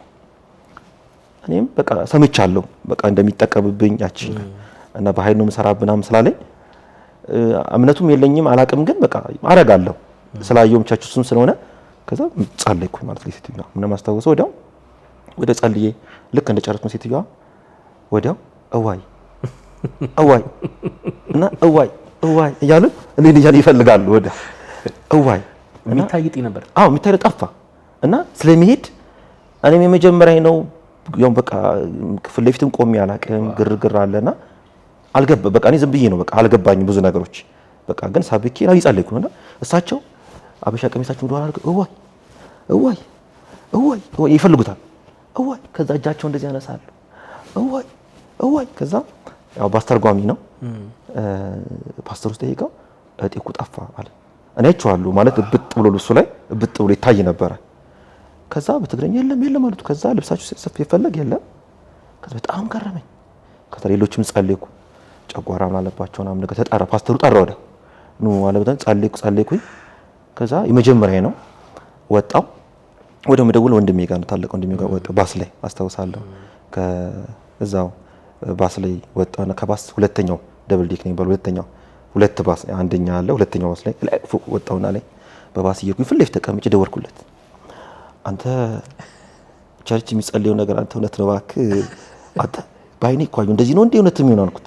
አንተ እሱ ደግሞ ታላቅና ልምድ አለ አንተ ጌታ እኮ በጣም ይሰራል ነው የሚለኛል እሱ ያው እኔ ጋር ያደረገውን ነገር አፕሪሺየት ያደረገ ሳይሆን ጌታም ያደረገው ነው የሚነግረኝ። ጌታ እኮ ከዚህ በላይ ያደረገ አንተ እያየሁት እኮ ነው የጠፋው አንተ የጤው እኮ ያልጠፋው እዛው ራስ ምታቱ እዛው እየቆመ እዛው ምናምን ብለዋል። እኔ በጣም ተገርሜ ነው እና እሱ በእኔም አልተደነቀም። እሱ እኔ ስለሆነ ነገር ነው የማወራው እሱ ደግሞ ስለ ጌታ ነገር ነው የሚያወራኝና የመጀመሪያ ጊዜ ያን ኤክስፒሪየንስ አደረኩኝ። ከዛ ማገልገል ጀመርኩ። ቤተሰቦቼ ምዘ ስለሚያገለግሉ በቃ የዞርኩ ማገልገል ከዛ በደንብ ማገልገል ጀመርኩኝ ማለት ነው። በዛ በቃ ሞር ተሳብኩ። እዛ መንፈሳዊ ለመመዱ ድፍረትም መጣ እምነት መጣ። ልክ ይሄ ነገር ሲሆን እምነቴ ማደገ መድፈርም ጀመርኩ ማመን ጀመርኩ ጌታን በደንብ። ከዛ ጌታን በሮቹን ይከፍትልኝ ጀመረ። እዛ በጣም ብዙ ቦታዎች አገልግያለሁ። ከእንግሊዝም ውጪ ብዙ ሀገራት ጌታ ወሰደኝ። ትላልቅ ቦታዎች ጌታ ወሰደኝ ጀመረ። ራሱ አንዳንድ ቦታዎች ሲሄድ በቃ እንግሊዝ እንደዚህ አይነት አገልጋይ ልታፈራ አትችልም። ለምን ብዙ አገልጋዮች ሄዱና እዛ ሲሄድ ይጠፋል መንፈሳዊ ነገር ላይ ከባድ ስለሆነ እዚህ ያለው መንፈስና እንግሊዝ እንደዚህ አይነት ሰው ልታፈራም አትችልም። አንዳንድ ቦታ ስንሄድና ልክ አንዳንድ ቦታ አገልጋይ ሲወርድ ራሱ መች ነው ከኢትዮጵያ የመጣው ይሉኛል። ለምን ብዙ አገልጋይ በኃይል የሚሄደው ከዚህ ሲሄድ ነውና የሚያገለግለውና መች ነው ከኢትዮጵያ የመጣው አረ እዚህ ነው የምኖረው እንግሊዝማ እንደዚህ አይነት ሰው አታፈራም እንግሊዝማ እንደዚህ አይነት ሰው አይኖራትም ይሉኛል። ግን ጌታ ይችላል። እዛ ያለ ጌታ አገልግሎቴን በደንብ አሰፋ። እግዚአብሔርን መታዘዝን የመሰለ በጣም ድንቅ ነገር የለም። ያው አንተ በመታዘዝህ ለብዙዎቻችን በረከት ሆናል። ለኔ ፐርሰናሊ በእውነት እኔ ቤተሰቤ ዙሪያዬ ያሉ ሁሉ በእውነት እግዚአብሔር አጽናንቶናል፣ አበርትቶናል፣ በትንቢት መንፈስ መርቶናል በአንተ አገልግሎት። በእውነት አማኒ በዚህ አጋጣሚ እንደውም ላመሰግን እፈልጋለሁ። እግዚአብሔር ዘመንን ይባርክ። ስለ ሂዩሚሊቲ በእውነት ለአክብሮት ደከመኝ ሰለቸኝ ሳትል ስለምታገለግል አገልግሎት በእውነት እግዚአብሔር ይባርክ ማለት እፈልጋለሁና እንወድሃለን። አሜን። በጣም ዳኒ ያው ከተመቸ ኑሮ ነው የወጣኸው። ስቴብል የሆነ ኑሮ ከምትኖርበት እንግሊዝ ሀገር ያው ወደ ኢትዮጵያ ወስነህ መጥተሃል በዛን ሰዓትና ጥቂት ስለሱ እንድታስታውሰን ፈልጌ ነው። ውሳኔ ምን ይመስል ነበር? ክብደቱስ እንዴት ነበር? ያው ከባድ እንደነበር አስታውሳለሁና በጣም በቃ ለብዙ ሰዎች እንደ እብደት ነበር። ለምሳሌ አሁን እንግሊዝ ያሉ ቤተሰቦቼ አሉ፣ ብዙ ቤተሰቦች ከቤተሰቦቼም ውጭ አሉ። ራሱ እዛ ቸርች ማገለግልባቸው ሰዎች ጌታ ወደ ኢትዮጵያ ሂድ ብሎኛል ስል በቃ አእምሮን አሞታል። አእምሮ ያሟል። በስትክክል አእምሮን ያሟል ተብያለሁ። እና ቤተሰቦቼም እንደዛ ነበር የሚያስቡት። በቃ እዛ ሀገር ያለው ዲፕሬሽኑ ስትረሱ አእምሮን ነክቶት ቢሆን ነው እንጂ ማን ይመለሳል? የለም በቃ ጌታ ወደ ኢትዮጵያ ይገባ ብሎኛል ስል ማለት ብዙ ሰው ዋጋ እየከፈለት የሚሄደው ሀገር ነው። በባህር በምን በፕሌን እያደረገ ሰው በብዙ ዋጋ የሚከፍለት ሀገር ነው። እና ቀጥታ ተሳፍሬ ጌታን ለማገልገል ኢትዮጵያ መጣለሁ ስል ብዙ ሰዎች እንደ እብድ ተቆጥረዋል። አእምሮን እንደሚያመው እና ከባድ ውሳኔም ነበረ። የተቀበለኝ ብዙም አልነበረም። እና ግን ልክ እዛ ማገልገል እንደጀመርኩኝ ወዲያው ወደ ኢትዮጵያ መጣሁ። ቤተሰቦቼ ያው ሚሽነሪዎች ስለነበሩ በሚሽን ጂንካ በጣም እንሰራ ነበረ።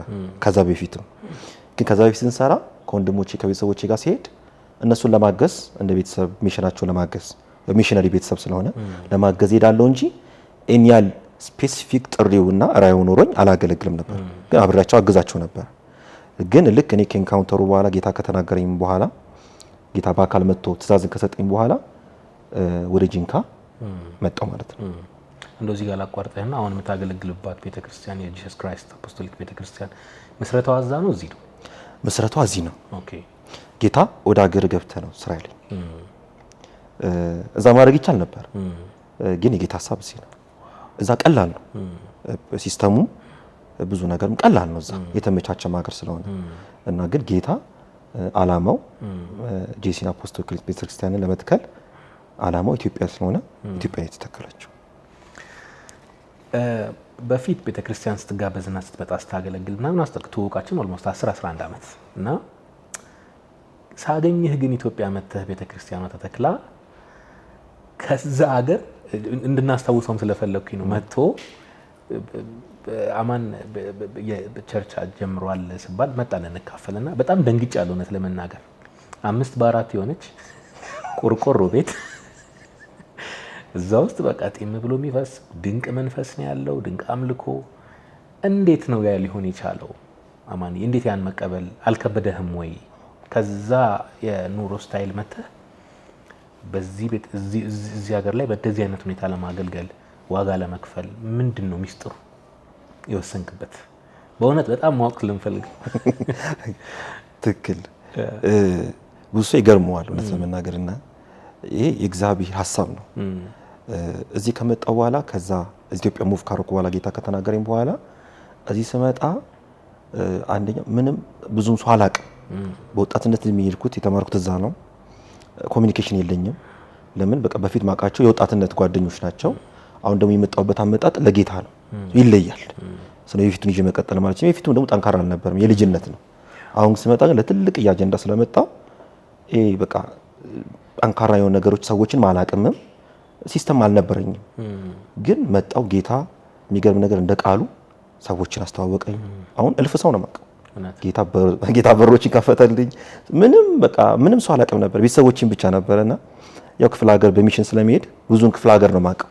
ግን ከተማ አዲስ አበባ ላይ ብዙም ሰው አላቅም ነበር። ግን ጌታ በሮችን አዘጋጀ፣ ሰዎችን ተዋወቁ እና ከእንደገናም ስመጣ ብዙ ቸርቾች በራቸውን ክፍት አልነበረም። ለምን ወጣትም ነኝ፣ አዲስ አገልጋይ ነኝ፣ አያቆኝምና ብዙም ይሄ ነበር አገለግል ነበረ። ግን ብዙ በራቸው ክፍት አልነበረም እና በዛ መሃል ሰዎችን ከተዋወቅኩ በኋላ ብዙ ሰዎች ጌታ ከሰጠኝ በኋላ ለምን ጸሎት አንጀምር የሚል ሀሳብ መጣ። ሰው ሰብሰብ ብለን የምንጸልይበት ነገር እነሱ ሀሳብ አነሱ ማለት ነው። ከዛ እኔ መጸለይ ጀመርኩኝ። ጌታ በቃ አሁን ጊዜ ነው ጀምራለኝ ማለት ነው። ከዛ ወዲያ ስንጀምር የተመሰረተችበት የመጀመሪያ ቦታ ትልቅዬ ቦታ ሰጡኝ ማለት ነው። አገኘን ትልቅዬ ቦታ። ከዛ ቆርቆሮ አዘጋጀው ከሆነ ኮንትራክተር ጋር ሆነ ድንጋይ ምናምን ማዘጋጀን እንዳስገለብጥ ሬዲ ነው እንዲሰራ። ከዛ በቃ ጠዋት ድንጋይ ይገልበጥ፣ ቆርቆሮ ይምጣ፣ በቃ ቤተክርስቲያኗን መጸለይ ጸሎታችን ጀምር ተባባል። ከዛ እሱን አድርገን ማታ ገብቼ ስጸልይ ክረምት ላይ ስጸልይ ቤቴን የምሰራው እኮ እኔ ነኝ አለ። ዋው ስለ አንተ እኔ ቤት አትሰራም ማለት እኔ ማዘን ነው የምታረገው ብሎ 5 በ4 ቤት አሳየኝ። እኔ በደንብ እያገለገልኩ ያለው ውጭ ሀገር መኖር የነበርሱ ትልቅ ነገር በደንብ መስራት የምችል ሰው ነኝ በግል ሳስበው። ከዛ የሱ ያንተ ፈቃድ ነው እንጂ እኔ ፈቃድ አይደለም፣ 5 በ4 ቤት ራስ ትሰራለህ። ከዛ ጧት ኮንትራክተሩ ሰው ሲደውልኝ ሐሳቤን ቀይሬያለሁ አልኩት። ወዲያው 5 በ4 ቤት ራሴን የሰራሁት ገምታት። ይገርማል በጣም አንዲ ማንም ስለሆንኩ በእጄም ብዙ ነገር መስራት ስለሚችል ቆርቆሮ ቤቷን ሰራው። ከዛ ግንበኛ መጣው ሊሾ ብቻ ነው ያስደረኩት። ግንበኛ ሊሾ አስደረግኩኝ።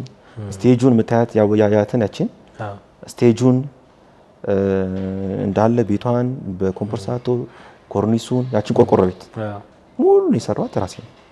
ከዛ አንድ ወር አንፈጀችብኝ ማለት ቀን አገለግላለሁ ከሰዓት አገለግልና ልክ ማታ 1 ሰዓት ተኩል ወሳ ሲጨርስ ሄድና እስከ ምሽቱ 5 ሰዓት 6 ሰዓት እሰራለሁ። በቃ ብቻዬን እያመሸሁ ማለት ነው። ስለዚህ ወር አንፈጀብኝ እንደዛ ተሰራች ማለት 5 በ4 ከዛ ስጸልይ ጌታ ስጸልይ ማስታወቂያ አይቻልም ማለት ምንም ነገር አታረግም ዝም ብለህ ጸልይ አለኝ። ከዛ መጸለይ ጀመርኩኝ። የመጀመሪያ ጊዜ አንድ ወር ከ15 ቀን ማንም ሰው አልነበር። በብረት የምንጸልይላቸውን ሰዎች እየመጡ አልነበር። ብቻዬን ወር ከ15 ቀን ጸልይኩና ወንበር ተዘጋጅቷል። ወንበር ገዝቻለሁ ሬዲ ናት ጸሎት ቤቷ ግን ብቻዬን ነው የምጸልይ እና እናቴም አልመጣችም። እናቴ የመጣችው ከ15 ቀን በኋላ ነው የመጣችው ከጀመረና ጌታ ሆይ እንዴ ጀምር ብለኛል እቺን ቤት ስራ ብለኛል ግን ማንም የለሰም ዝም ብለህ ጸልይ አለ። ዝም ብለህ ጸልይ። ከዛ ወደ ኮሮናም በኋላ 4 ሰዎች ሲያልፉ ከውጭ ማስታወቂያ የለም ምንም ምልክት የለም። ግቢ ውስጥ ነው የምንጸልየው። ጋራጅ ግቢ ውስጥ ነው የምንጸልየው። ምንም እኮ እኔ ሎኬሽን ስትልክልኝ አስታውሳለሁ። የቸርች ነው የምጠብቀው እኔ ያው አማን መጥቷል ከእንግሊዝ ሀገር ቸርች ጀምሯል ለጸሎት ስደርስ እውነት በጌታ ፊት ነው ደንግጫለሁ። የሆነ ከፈተልኝ የሆነ ዘበኛ ጋራጅ ነው መኪኖች አሉ የሚሰሩ ያው ሲለኝ ቆርቆሮ ቤት ውስጥ ይደረግጣል እና ብዙ ሰዎች አማን ውሳኔ ልክ ነው አውቀ ነው የሚለኝ ሰው አለ። አንዳንድ ሰው ከብዶ ነው የሚለኝ ሰው አለ። ችግሩ ምንድነው የሚለኝ ሰው አለ። እናም ግን ጌታ ያችን ቤት መረጣት። እዛች ቤት እኮ 4 ዓመት ተኩል አገለግል 4 ዓመት ተኩል አገለግል። ብዙ ህብረት ተሰራ። ብዙ ሰዎች ተፈወሱ።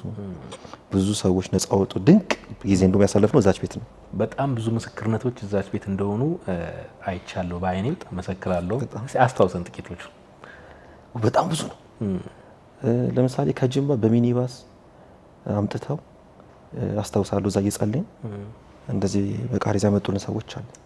እየጸለይን እዛች ቆርቆሮ ቤት ውስጥ ማስታወቂያ የለም። ለምሳሌ አሁን ማስታወቂያ ቢኖር ምልክት ቢኖር ሰው አይቶ ነው ይባላል። ግን እኛ ምንም አይነት ሚዲያ አንጠቀምም። ምንም ማስታወቂያ የለም። ጀስት ነው ምንጸልየው። ብዙ ሰዎች ከካንሰር ተፈውሰዋል። በጣም ብዙ ሰዎች በጣም እንደውም አንድ በጣም ማስታወሰው ሰውኝ ቅም ፕሮግራም ይመስለኛል ልጨርስ ልወጣ ስል ጌታ ለዛ ሴትዮ ጸልይላት አለኝና አጣራሪ ሴትዮ ናት። የሆነ ህፃን ልጅ ይዛለች፣ ሴት ልጅ ይዛለችና ጌታ አንቺም ልጅሽም አትሞቺም በላት አለኝ። አንቺም ልጅሽም አትሞቺም አልኩ። ከዛ ስል ልጅን ያዘችው ምንም ነፍሰ ጡር እንደሆነች አይታይም። ተነሽ ትቆሚና ልጸልይልሽ አልኩ። ልክ ስትቆም ሆዷን አየት ወዲያው። ከዛ ጌታ ልጇም እሷም አይሞቱም አለኝ። ከዛ ጌታ አንቺም ልጅሽም አትሞቹም ይላል ስላት እሷ እኔ እኮ ሮብ ቀጠሮ ይዣለሁ ጤና ጣቢያ የተከታተልኩ ሪፈር ይልኩኝ ነው እና አንቺ የልጅ መውለድ የምትፈልጊ ከሆነ አንዳችሁ መሞት አለባችሁ አይችልም እሱንም ወልደሽ አንቺን በጤና መቆየት አትችይም የምርጫ ጉዳይ ነው ስለሆነ አንቺ በህይወት እንድትቆይ የምታስቢ ከሆነ ልጁን ማውጣት አለብን ይሏታል። ከዛ ጌታ ደግሞ አንቺም ልጅሽ አትሞቺም አላት። ሂጂና ቼክ አድርጊ ልጁም አይሞትም አንቺም አትሞቺም ነፃ ነው አላት ጌታ። ከዛ ሄደች ለምስክርነት አስተውሳለሁ ምስክርነት እንዳትቀሪ የሆነ ቀን ስትቺ ነኝ መታ ማታቀም ከዛ ፊት በቃ ግን እንዳትቀሪ አልኳት። ሄደች ከዛ መጸለያችን ቀጠለ። ከ6 ወር በኋላ መታ ያው ቤቷም ጸሎት ይስፈን ስለምትል ስለምንጸልይ ብዙም ሰው አንታየም። ከዛ መታ ቁጭ አለች። ልክ ጸልየን ልክ ልንጨርስ ስንል እጇን አነሳችና ምስክርነት አለኝ አለች። ልጄን ይዤ መጥቼ እኮ ነው ይዘሽኝ ያላልከኝም እንዳለች። ልጁ ወንድ ልጅ ይዛ ከነቃቸው ይዛ ወዱድ ልጁንም ራሷን መጣ ያው ልጁ አሁንም እኛ ጋር ናቸው እነሱ። ልጁ እንደማርጉ 3 አመት ነው ይመስለኛል ትልቅ ሆኗል። ያው ጌታ ትልቅ ነገር አድርጓል። ካንሰር ብዙ በጣም ብዙ በቁጥር ከ10 በላይ ሰዎች ከካንሰር ተፈውሰዋል። ከደብረ ብርሃን ነጋዴ ነበረ እንደዚህ በተለያየ በክፉ አሰራር ተይዞ ተደርጎበት መቶኛ ጋር በሚኒባስ ነው የላኩት። እሱን በሚኒባስ ላኩት እና ሲመጣ ራሱ አስታውሳለሁ ከገቢና ካለው ከእጅ መያዣ ጋር ነው ያሰሩት እና ቤተሰቦቹ ኋላ ናቸው። በቃ በጣም ጨቀጨቁ። ካልጸልይክ ሲሉ በቃ ፕሮግራም ቤት ሰዓት ነው ይዛችሁት ነው አልኩ። ከዛ ከደብረ ብርሃን ይዞት መጡ። ትልቅ የነበረ ነጋዴ ነበርና ከዚህ ይዞት መጡ። ሲመጣ ሳይ ከጥፍንቅ አድርገው ከእጅ መያዣ ጋር አስረውታል። ከዛ ወደ ፍቱት አልኩ። ከዛ ኧረ ፍቱት አልኩ። ከዛ ተፈታ። እሱ ምንም አላለም እና አልኩት። ቀጥታም ቀይ ነው እድሜው ራሱ 32 ዓመቱ ምናምን ነው። ቀይ ቆንጆ ደስ የሚል ልጅ። ከዛ ገባ ተቀመጥ አልኩት። ተቀመጠ። ከዛ ወዲያው መጸለይ ጀመር። ወዲያው ስንጸልይ አስታውሳለሁ ከሱ ላይ 416 አጋንንት ነው የወጣው እና በኃይል ብድግ አለና በቃ ዝም ብዬ ነው የጸልክ ነው። ተነሳና ፊት ለፊት የመጣና ቆመ በኃይል። አንተ ማን ነህ ምናምን አለኝ። ከዛ በጌታ ኢየሱስ ትሄዳለህ አልኩት። ስለው እንደኛ እኮ ኃያል ነህ ምናምን አለኝ። ኧረ በኢየሱስ ስም ትሄዳላችሁ አልኩት። ከዛ ሄድና ምናምን ብዬ ልክ እጄን ስጭንበት ነው ነገር ሄደ። ከዛ 416 ብሎ ራሱ ተናገረ። ከዛ ወዲያው ፊቱ እዚህ ጋር ወዲያው አጋንንቱ ሲሄድ ይሄ ማዲያት መስሎ የተቀመጠ አይኑ ላይ እንዳለ እና ፊቱ ያስታውቃል። እንደ አምፖል ነው የሚበራው። የአጋንንቱ ሲለቅ እንደ አምፖል ነው የሚያበራው። ወደ ፊቱ በቃ ብርታ ላይ ፊቱ። ከዛ ወዲያው አቀፈኝ። በቃ በጣም ተቸገርኩ። በቃ ተሰቃይ። ኮምፒቲሽን ስላለበት ቢዝነሱ ላይ በጣም ተቸገርኩ። መንገድ ላይ የወደቀ ጫት ይለቅም ነበር የሚበላው። ትልቅ ባለሀብት ነው። መንገድ ላይ የወደቀ ነበር ዳቦ መበላዋል። ከመንፈሱ ከአሰራሩ የተነሳ ነው። አቀፈኝ። ከዛ መካነ ኢየሱስ ደውዬ እዛ አመቻችን። እዛ ተይዞ ጌታ ረዳው ማለት ነው። የተወሰኑት ናቸው። በጣም ብዙ ነው። ከልብ በሽታ በጣም ብዙ ነው። ጨጓራ፣ ሌሎች በጣም ብዙ ናቸው። ማስታወሳቸው ነው እንጂ በጣም ብዙ ነው። ካንሰር አስታውሳለሁ። በጣም ከባድ የነበረው ካንሰር አንድ ታማ መጣች እና ማለት በምሬ ነገር በጣም ባለጠጋ ናቸው። የተማሩም ናቸው። የሷ ልጆች እንዳለ ዶክተሮች ናቸው። ሴት ልጆች ነው ያሏት፣ ዶክተሮች ናቸው። ግን እናታቸው በካንሰር ትያዛለች ማለት ነው። እና በጣም ሲጨንቃቸው እኔ የሆነ ምረቃ ተብሎ ቤት ምረቃ ልጸልይ ሲሄድ በዛ እንገናኛለን። ከዛ ልክ ጸልዬ ስወጣ የሷ ጓደኛ ታማሚው ጓደኛ በእናት ጓደኛ ታማለች እና ካንሰር ላምጣት አንተ ጋር አለች። በቃ ችግር የለውም ምን ችግር አለ? ጸሎታችን ሰኞና አርብ ነበር። የዛን ጊዜ ሰኞና አርብ ነበር ጸሎታችን። ሰኞና አርብ አምጫት ሲያልኩ መጣች። ከዳ ወዲያው ስንጸልይ በጣም ተጎድታ ነበረ። ጸልይኩኝ። ጌታ ተናገረኝ እና ከሷ በማል ልጅ ኬሞ ትወስዳለች ምናምን አለ። ስለሆነ እዛ ሄዳ ትተኛለች ሆስፒታል። ስለሆነ ጌታ ምናምን ከሷ ጋር ያሉ በሙሉ ያርፋሉ አለ፣ ይሄዳሉ አለ ጌታ። ግን እሷ ትድናለች አለ። ከዛ በጣም ሾክ ነበረ። ስለ አንቺ ብቻ ትድኛለች፣ ግን አንቺ ጋር ያሉ በሙሉ እግዚአብሔር ፈቃዱ ስለሆነ እነሱን ይወስዳቸዋል ወደ ራሱ፣ ግን አንቺ ትተርፊያለሽ። ከዛ ተለያየን። ከ6 ወር በኋላ ተጠራው እና ምሳ ብላ ተባልኩ። ከዛ ሲሄድ በፊት ጸልይላት ጸጉሯን አልነበራትም። ጸጉሯን ተነቃቅሎ ነበር ምን መጋን ነው እና ከስታም ነበር። ሲሄድ ጸጉሯ እየበቀለ ከሷ ጋር ያሉ በሙሉ ያው ጌታ እንደተናገረው ሆነ። ጸጉሯ በቀለ፣ ወፍራ፣ አቅፋኝ። ከዛ ባሏ ራሱ በጣም የተማረ ትልቅ ፕሮፌሰር ነውና አሜሪካ ትልቅ ዩኒቨርሲቲ ውስጥ አስተማሪ ነው እና እሱ ራሱ በቃ እግዚአብሔርን እጅ እስኪ ደነቀበት ድረስ የሆነ ነገር ነውና ክብሩን ጌታ ይወሰድ። ከዚህ የበለጠ ነገር ጌታ አድርጓል። ብዙ ጌታ ታማኝ ነው። የመጨረሻ አንድ በጣም የሚያስገርመኝ ትልቅ ብዬ ማስበው አሁን ትንሰላለኝ ነው ብዙ ስለሆነ አንድ ቀን በጣም እታቸው ተታመምና ይደውሉኛል ማታ ላይ እና አሁን መተን ሜዳ ያለበት ከቤት ይሉኛል እና ልጅቷ ነፍሴ ጭንቅ ላይ ናቸው። አሁን መተን እንወስዳለን አይደል። ከዛ እንውና ሽሰሩኝ ማታ ላይ መጡና 4 ሰዓት ላይ ወሰዱኝ ወደ ሆስፒታል እና ሄዶ በጣም ወደው ሆስፒታል ሄዶ መጸለይ ይወዳል እና አብዛኛው ሆስፒታሎች እንደውም ያቆኛል። ብዙ ቦታ ሲሄድ አይከራከሩኝም እውነት ለመናገር እና ማለት አይሲሩም በቃ ዝም ብዬ ነው የምገባው ማለት ይቻላል። ልብሴን እየቀያየርኩ በጣም ብዙ ሆስፒታል ያቆኛል። ማታ ነው የሚሄደው ያው ኳይት ታይም ስለሆነ ረጋ ያለ ታይም ማታ ነው የሚሄደው። 2 ደቂቃ እስከ 5 ደቂቃ ይሰጡኛል እና ሆስፒታል በጣም ነው የሚሄደው ብዙ ቦታ።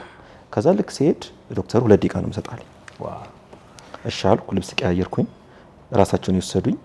ከዛ አባትየው የልጅቷ አባት አያምንም እና አያምንም ግን እስቲም ጌታ ካረገስቲ እናንተ የምትሉት አምላክ ከሆነ እስቲ ያለቀ ነገር ነው ያ በቃ ከባድ ነው ያለቀ ነገር ማለት በጣም ከባድ ነውና እስቲ ሞክሩ እስቲ ደግሞ የወጣት ነው የሚጸልይላት ያላችሁታል እና ደግሞ ጀስት ቲሸርት አድርጌ ቱታ አድርጌ ከቤት ነው የሄድኩትና ነው ማለት እስቲ ካድርጌ ከቤት ነው የሄድኩት በቃ እና የወጣት ነው ልጅ ነኝ እና ይሄን የሚጸልይላት እስቲ ይሆናል ገባው።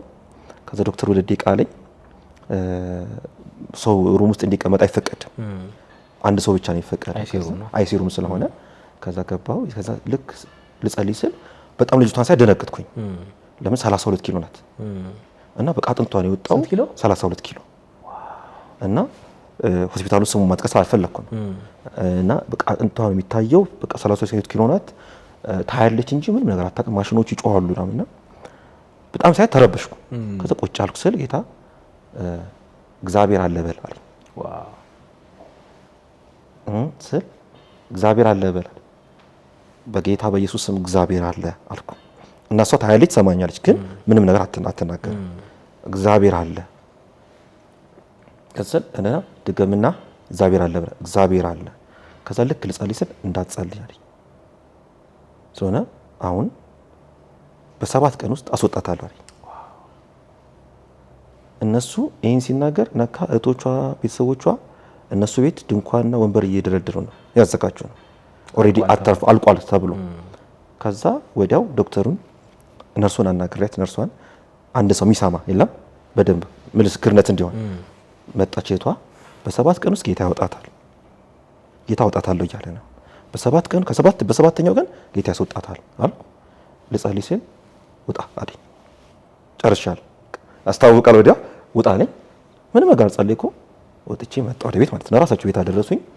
በሶስተኛው ቀን ማታ ላይ ደወሉልኝ። ወደ 3 ሰዓት ተኩል አካባቢ ደወሉልኝ። እህቷ ደወለችልኝና አራማንዬ በጣም ጸልይላት በቃ እኮ ጭራሹም ጨመራለች። ጨመረ አዎ እና በጣም የጨመረውን ስትል ተጠራጠርኩኝ በጣም። ከዛ ልክ በርከክ ብዬ ስጸልይ ተዋቸው አንተ ዝም ብለህ ጸልይ አለኝ። እኔ በስራ ላይ ነኝ አለኝ። ከዛ ተውኳቸው እነሱ። ከዛ በነጋታው ደግሞ ይደውላሉ እነሱ ማታ እዚህ ወደው አራማንዬ አረ ጌታ ለምን ነው በቃ አይናችን ያይለት ሞት ነው ጌታ ለምን ልክ ተንበረከ ጌታ ይገፋብኛል እንደዚህ ዳራይ ሲዘውና ዝም ብለህ ጸልይ ተው ይለኛል። ከዛ ያለ 6ኛ ቀን ላይ ኃይለኛ በሽታ ጨመረ የሷ።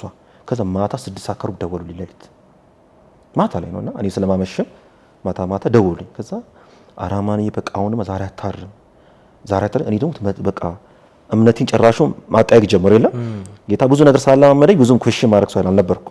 ከዛ እውነታው በጣም አደገኛ ሆነና ማለት ከዛ ልክ እሻልኩ ልክ ስጸልይ ጌታ በስራ ላይ ነኝ ተዋቸው አለኝ። ከዛ ተውኳቸው። በነጋታው በሰባተኛው ቀን አገልግሎት ነበር ቀን ሙሉ አገልግዬ ማታ ልክ ስመጣ ተደወለኝ ስልክ። ከዛ በቃ ገና ስልኩ ሲጠራ ሳይው በኢየሱስ ስም እንዲሆን ነው ነው ብድግ ሳደርግ ምናምን ነገር ይላሉ ይጮሃሉ ምናምን ያጨበጭባሉ። ከዛ ምን ነው ቤቲ ምንድነው ምን ነው በቃ አማኒ ጁስ ስጡኝ እኮ አለች አለ። ነቅታ ጁስ ስጡኝ አለች። ምግብ አምጡልኝ አቤት እግዚአብሔር ንቅል ተነቃቀለላት። ከዛ ከተወሰነ ሰዓታት ነው ወጣች ማለት ከዛ ከ4 ወር በኋላ ቤታቸው የምስጋና ጊዜ ተብሎ ጠሩኝ ማለት ነው። ከዛ በሕክምናው ላይ ምን ተብሏል መውለድ አትችይም ብሏታል። ካለው ሕክምና አንፃር መውለድ አትችይም ተብላ ነበረ። ልክ የዛን ጊዜ የምስጋናው ጊዜ ላይ ሲሄድ ነፍሰ ጡር ናት 78 ኪሎ ገብታለች። አምሮባት 32 ኪሎ ነበረችዋ 78 ኪሎ ናለች። ወፍራ በቃ አቀፈችኝ። እኔ ደግሞ ሌላ ሰው ማለት ሳያትና ሳገኛት የተለየ ሁለት አይነት ሰው ነው። ሳያት የነበረችዋ በቃ ሌላ ሰው በግጥኝነት አላቃት አሁን መንገድ ላይ ባገኛት የነበረችበትና ከዛ ወዲያ ያለችው በጣም ልዩነት አለ በቃ እና አቀፈችኝ። ቁጭ ብላ ብዙ ሰዓት አወራችኝ በቃ። ከዛ አባትየው ጌታን ይልቀበል አለኝ። የእናንተ አምላክ በጣም ኃያል ነው አለኝ። ትክክል ነው። እና እሱ በመሬ ነገር በጣም ባለጠጋ ነው ሰው ነውና በሱም ነው የሚደገፈው ይመስለኛል። ከዛ ቸርችም ነገርኩት የሚያስበው ቸርች ጥሩ ቸርች ነገርኩት። በዛ ማለት ጌታን ተቀበለ። እነሱም ደውለው ነገሩኝ። ከዛ በኋላ እሷም ተፈወሰች። ያው ወልዳ እንደውም ጌታ ወደ 5 ልጅ 3 ነበረት አሁን 5 ልጅ ነው ማለት ነው።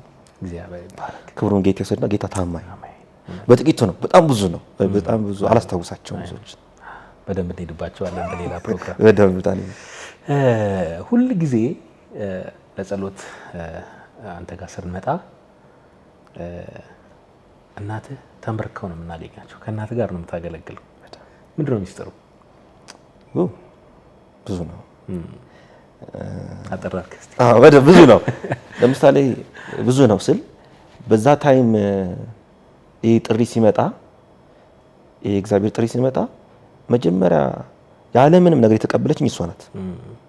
ያው እናትም ስለሆነች ሊሆን ይችላል፣ ግን እሷም ነብይ ናት፣ ጸሎተኛ ናት እናቴ እና በቃ ይገባታል መንፈሳዊ ነገር እና ወዲያው የዛን ቀን ያለ ምንም ነገር ራሱ ደግማ አልጠየቀችኝ እና እሺ ብላ ነው የሰማችኝ። ውሳኔ ላይ እንዲያርግ እንዲማርግ አለችኝ፣ ተቀብላኛለች በቃ እና ረጅም ነው ስለመጣ ማለት ነው። ሶስትን እኔ ከግሌ ጋር በራሴ ከጌታን ጋር በወስን የዛን ጊዜ ሙሉ ለሙሉ የተቀበለችኝ እሷ ናት እና በጣም ደገፈችኝ። በጣም ተቃውሞ ሲነሳብኝ በቤተሰብ አቅጣጫ እዛም ባለው ቻቾች ስለምን ሙቭ አድርጌ ስመጣ እንግሊዝ ከሚያክል ሀገር ወዲህ ስመጣ በጣም ተቃውሞ ተነስቶብኛል። በቃ ማለት ብዙ ነገር በቃ አስተሳሰቡ ልክ አይደለም፣ አእምሮ ልክ አይደለም፣ ምን አስቦ ነው ጭራሹ ማገልገል ለመሆን አፍሪካ ላይ ኢትዮጵያ ላይ እና ያን ሁሉ እናቴ ከለላ ይዛልኝ ነበር እና እናቴም ብቻም ሳትሆን ጓደኛዬም ናት። እንደ ጓደኛም ነው የምናወራው። እናቴም ናት፣ የጸሎት አጋሪ ናት። በጣም ነው የምትረዳኝ በመንፈሳዊ ነገር ምን እንደማስብ ይገባታል። ራዩ እንዴት እንደሚያስጨንቀኝ ይገባታል። ጥሪው እንዴት እንደሚያስጨንቀኝ ይገባታል። ያለሷ ጸሎት ከጌታ ቀጥሎ ያለሷ ጸሎትና ያለሷ እገዛ እኔ በአገልግሎት እዚህ ጋር አልደርስም። በአገልግሎት እዚህ አልደርስም በእርግጠኝነት። አንዳንድ ጊዜ ራሷን ከአገልግሎት በኋላ በፊት ሲጀምር ብዙ ነገሮችን አጠፋ ነበር ባለማወቅ እና በቃ ማታ ቤት ስንገባ ትንንቅ ነው እንዴት ይሄን ትናገር እንዴት ይሄን ትላል እንዴት እኔ ደግሞ አላውቅም እና እሷ ደግሞ ልምድ አላት አገልግሎትም ስለምታውቅ ከዛ በቃ አስተካክላለሁ ላሉ ይሄ አይቻልም ይሄን ታረጋለህ እና በጣም ያለ እናቴ አገልግሎት እዚህ ጋር ደርስምና ሰው ጓደኛዬም ናት እናቴም ናት። ጌታ ዘመኗን ይባርክ። ያለ እሷ ጸሎት እዚህ ጋር አልደርስም። ከብዙ ነገር ከልላኛለች። የሚገርመው ነገር በብዙ ነገር ሲባል እኔ ጋር እንዳይደርስ በቃ በብዙ ነገር ስታስቆም እሰማለሁ። ከሌላ ሰው ነው እሷም አስቆም ይላሉ አትለኝም፣ ከልዬ እንደዚህ አድርጌ ይላሉ አትለኝም፣ ግን እሰማለሁ እና ያለ እሷ እዚህ ጋር ቆሜ አላገለግልም ነበር። በጣም በምድር ላይ አቅም የሆነችኝ እውነት ለመናገር ጉልበት ደጋፊ በጣም የሆነችኝ እናቴ ናት። አዲስ ሙሽራ ነህ በደንብ እስቲ በዛው ባለቤትህን ማስተዋወቅ። ባለቤቴ ያው ክሌት መሸሻ ትባላለች። የተዋወቅ ነው እዛች ቆርቆሮ ቤት ውስጥ ነው እሷን የሚያገኘውትና የጌታ ራዕይ ሲያመጣኝ ወደዚህ ቤተክርስቲያን ሲያመጣ ወደ ኢትዮጵያ ምድር ሲያመጣ እሷንም አይቶ ነው እና ጌታ የተባረከች ሚስት ሰጥቶኛል። አሁን ከተጋባን 4 ወራችን ነው። ገና ልጅ ነው። ጌታ ደግሞ ይረዳናል ብዬ አምናለሁ እና እሷም የተባረከች ናት። ጌታን ትወዳለች። በጣም ነው የምትደግፈኝ። ቅን ናት ለጌታ በጣም ነው የምትረዳው ራዕይን። እውነት ይሄን ለመናገር ጀስት አዲስ ፍቅረኛም አዲስ ባለትዳርም ስለሆነ ሳይሆን ትክክለኛው ጌታን የምትወድ ናት። ይገባታል በቃ ራዕዩ ምን ያህል እንደሚያስጨንቀኝ እግዚአብሔር እንደምን እንደሚያስጨንቀኝ ይገባታልና ጌታ ዘመኗን ይባርክ። ለአገልጋይ ጌታን የምትሰማ ሚስት በጣም አስፈላጊ ናት ብዬ ስለማምን እኔም በግሌ ስለማውቃት ወደ ልጅነት ልመልስ ነው። በጣም ለቀጣዩ ጥያቄ መነሻ እንዲሆነኝ ነው። በጣም ሰው አክባሪ፣ በጣም ታማኝ፣ በጣም ሚስጥር ጠባቂ ልጅ እንደነበርክ ሰምቻለሁ። የ50 ሳንቲም ታሪክ ምናልባት ሊደነግጥ ይችላል። ፋኒ ያው ወንድምህ ታላቅ ወንድምህ ያው የጆሹዋ ካምፔን አይደል? ጆሹዋ ካምፔን ረጅም ዓመት የመራ ብዙ የገጠራማውን ክፍል በወንጌል የደረሰ ወንድማችን ነውና በልጅነት 1 ብር ሰጥቶህ ተልከህ 50 ሳንቲም መልስ ነበረ እና ከ1 ዓመት ከምናምን በኋላ ነው 50 ሳንቲም መልሳለህ ብለህ መልሰለታል የሰማሁት። 1 ዓመት ከ1 ወር አካባቢ እሱ በጣም ይዳምሽ በጆሹዋ ሄዱና ይቆያሉ እና ሰጠኝና እሱ ረስቶታል። በቃ ሰጠኝና ይሄን አድርግ ብሎ ሄደ። ከዛ አስታውሳለሁ በቃ 50 ሳንቲማ በጣም ቀልጣለች ቀልጣለች እየጠበቀውና አስታውሳለሁ ሲጄ በቃ ቁም ሳጥን ላይ በቃ ከላይ አስቀመጥኳት እና ከ1 ዓመት ከምናምን በኋላ ልክ ሲመጣ ያልከኝ አምቢ ስመልስለት እሱ ደነገጠ። ማለት ረጅም ጊዜም ነው አላሰበውም እሱምና እውነት ነው በጣም በቃ አንድ ነገር ከተባልኩኝ በቃ ለምን አነሳው ለመሰለህ ስልክ ሲደወልልህ እኔ በዙሪያዬም ብዙዎች ስታገለግል አያለውና በጣም አገልግሎቱን በታማኝነት ከሚያገለግሉ ከማውቃቸው አገልጋዮች ውስጥ አንዱ አንተ ነህና አገልግሎትን በታማኝነት እንድታገለግልና እንድትወደው ያደረገህ ነገር ምንድን ነው? እንደው ኪው ማወቅ ካቻልን። በጣም ትልቅ ጥያቄ ነው። ፓወርፉል ነው። አንደኛ ጌታን ማወቅ፣ የጠራህን ማወቅ። እኔ በአካል ነው ጌታን ያገኘሁት። አውቃለሁ በቃ ማለት በጣም ጥልቅ ነው ጌታ። የጠራኝ የሰማይ አምላክ ለብዙዎች መልእክት ስለሆነ ነው። የሰማይ አምላክ እግዚአብሔር የጠራኝ ብቸኛ ጌታ ነው ማለት ማይሻር ጌታ ነው። የጠራኝ ዘላለማዊ ጌታ ነው። እግዚአብሔር እኮ ነው የጠራኝ። እኔን እኮ ሰው አይደለም የጠራኝ ማለት ስራዬ ራሱ ለሰው አይደለም፣ ታማኝነቴ ለሰው አይደለም፣ ወሳኝ ቆራጥነቴ ለሰው አይደለም። የጠራኝ ጌታ ነውና ይሄን ሳረግ ሁሉ ጊዜ የጠራኝ ማን እንደሆነ ስለማስብ ነው። ማለት ጌታ ነው እግዚአብሔር የጠራኝ ማለት ብቸኛ ጌታ ነው። ተወዳዳሪ ጌታ ከሱ ኃያል ነው። በጣም የፍቅር አምላክ ነው። የጠራኝን እያየሁ ነው እና በቃ እንደዚህ ሲሆን ምንም ነገር ስለሆነ ስለተመቻቸን ብዙ ነገር ጥሩም ስለሆነ ሳይሆን የጠራኝን እያየሁ ነው። በቃ የሱን ትልቅነት እያየሁ እንዴ ሰው እኮ ለአለቃው ታዛዥ ይሆናል።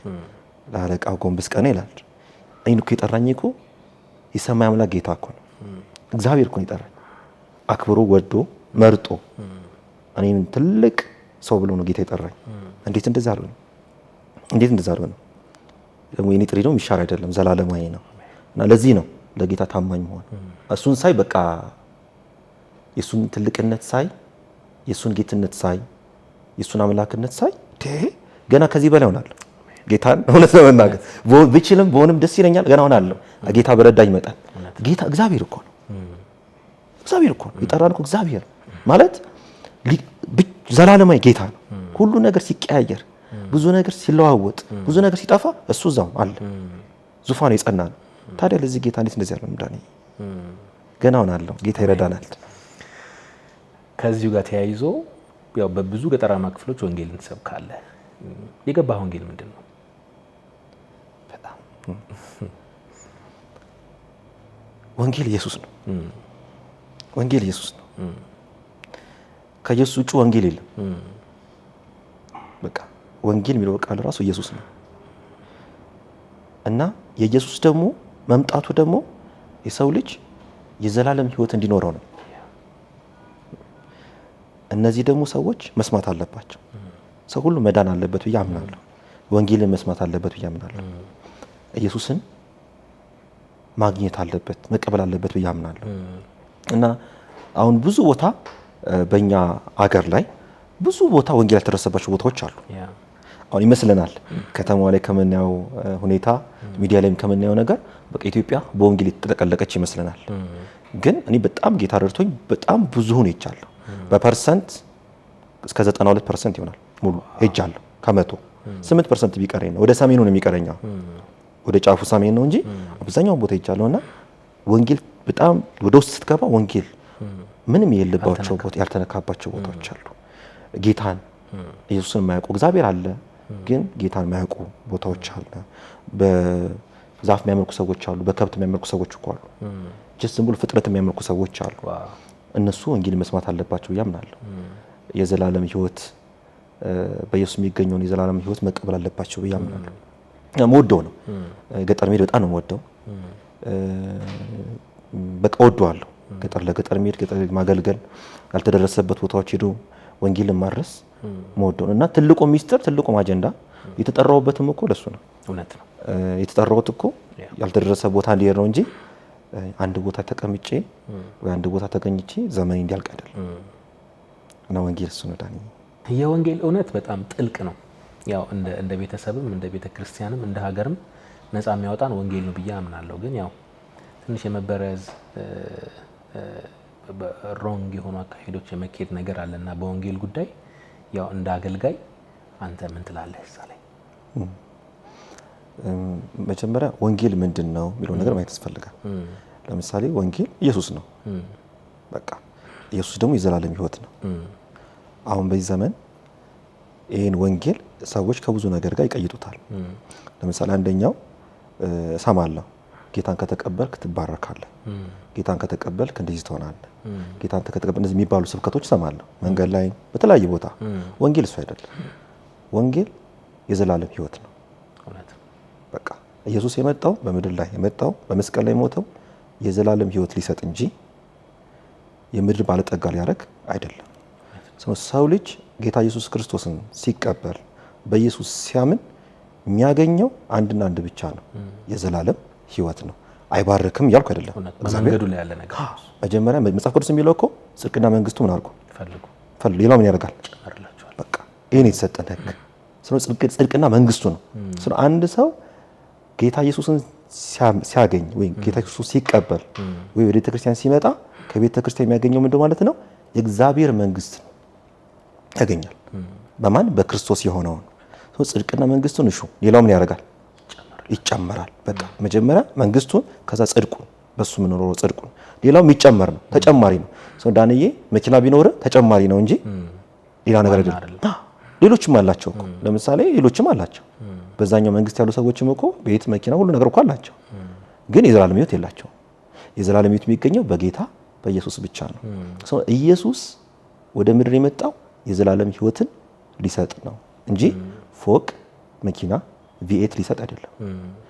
ሰው ቤተክርስቲያን ነው ቸርችን ሲያስብ፣ ቸርች መምጣት ሲያስብ ማሰብ ያለበት ሄጄ ጌታ ኢየሱስ ክርስቶስን እቀበላለሁ፣ በስሙ ደግሞ በሱ ደግሞ የዘላለም ህይወትን እቀበላለሁ፣ ከዘላለም ጥፋት ከዘላለም ሞት እድናለሁ ብሎ ማሰብ ያለበት እንጂ ቸርች ሄጄ ቪኤት እቀበላለሁ፣ ቸርች ሄጄ ፎቅ እቀበላለሁ፣ ቸርች ሄጄ ቪኤት እቀበላለሁ፣ ቸርች ሄጄ ዶላር እቀበላለሁ ካለ ቸርች ውስጥ የለም።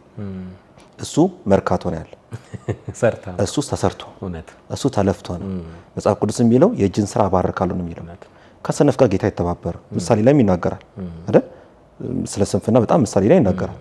መጥቶ እንደ ሌባ ያስጨንቃል ይላል አይደል? ለሚተኙ ማለት ነው። ስለዚህ ጌታ ኢየሱስ ወደ ምድር የመጣው ደግሞ በቸርች ላይ የሚሰራው ጌታ ኢየሱስ የዘላለምን ህይወት የሚሰጥ ነው። ሰዎች ጌታ ክርስቶስን ሲያስቡ ማሰብ ያለባቸው የዘላለም ህይወት እንደሚያገኙ ከዘላለም ሞት እንደሚድኑ ነው እንጂ ፎቅ እንደሚያገኙ፣ ቤት እንደሚያገኙ ወይ ሌላ ሀገር እንደሚሄዱ አይደለም። እሱ የሚጨመር ነው፣ ሌላው ይጨመርላቸዋል። ተጨማሪ ነው እንጂ እሱ ቀዳሚ አይደለም። አንድ ሰው እኮ ቤት ስለነዳ ፎቅ ስለኖረ የዘላለም ህይወት ነው ያገኘው። ለዚህ ነው ሰው ዓለምን ሁሉ አትርፎ ነፍሱን ቢያጎድል ከቶ ይላል። ምን ይጠቅመዋል? ለሰው ልጅ የሚያስፈልገው የዘላለም ህይወት ነው እንጂ ቤትና ፎቅ አይደለም።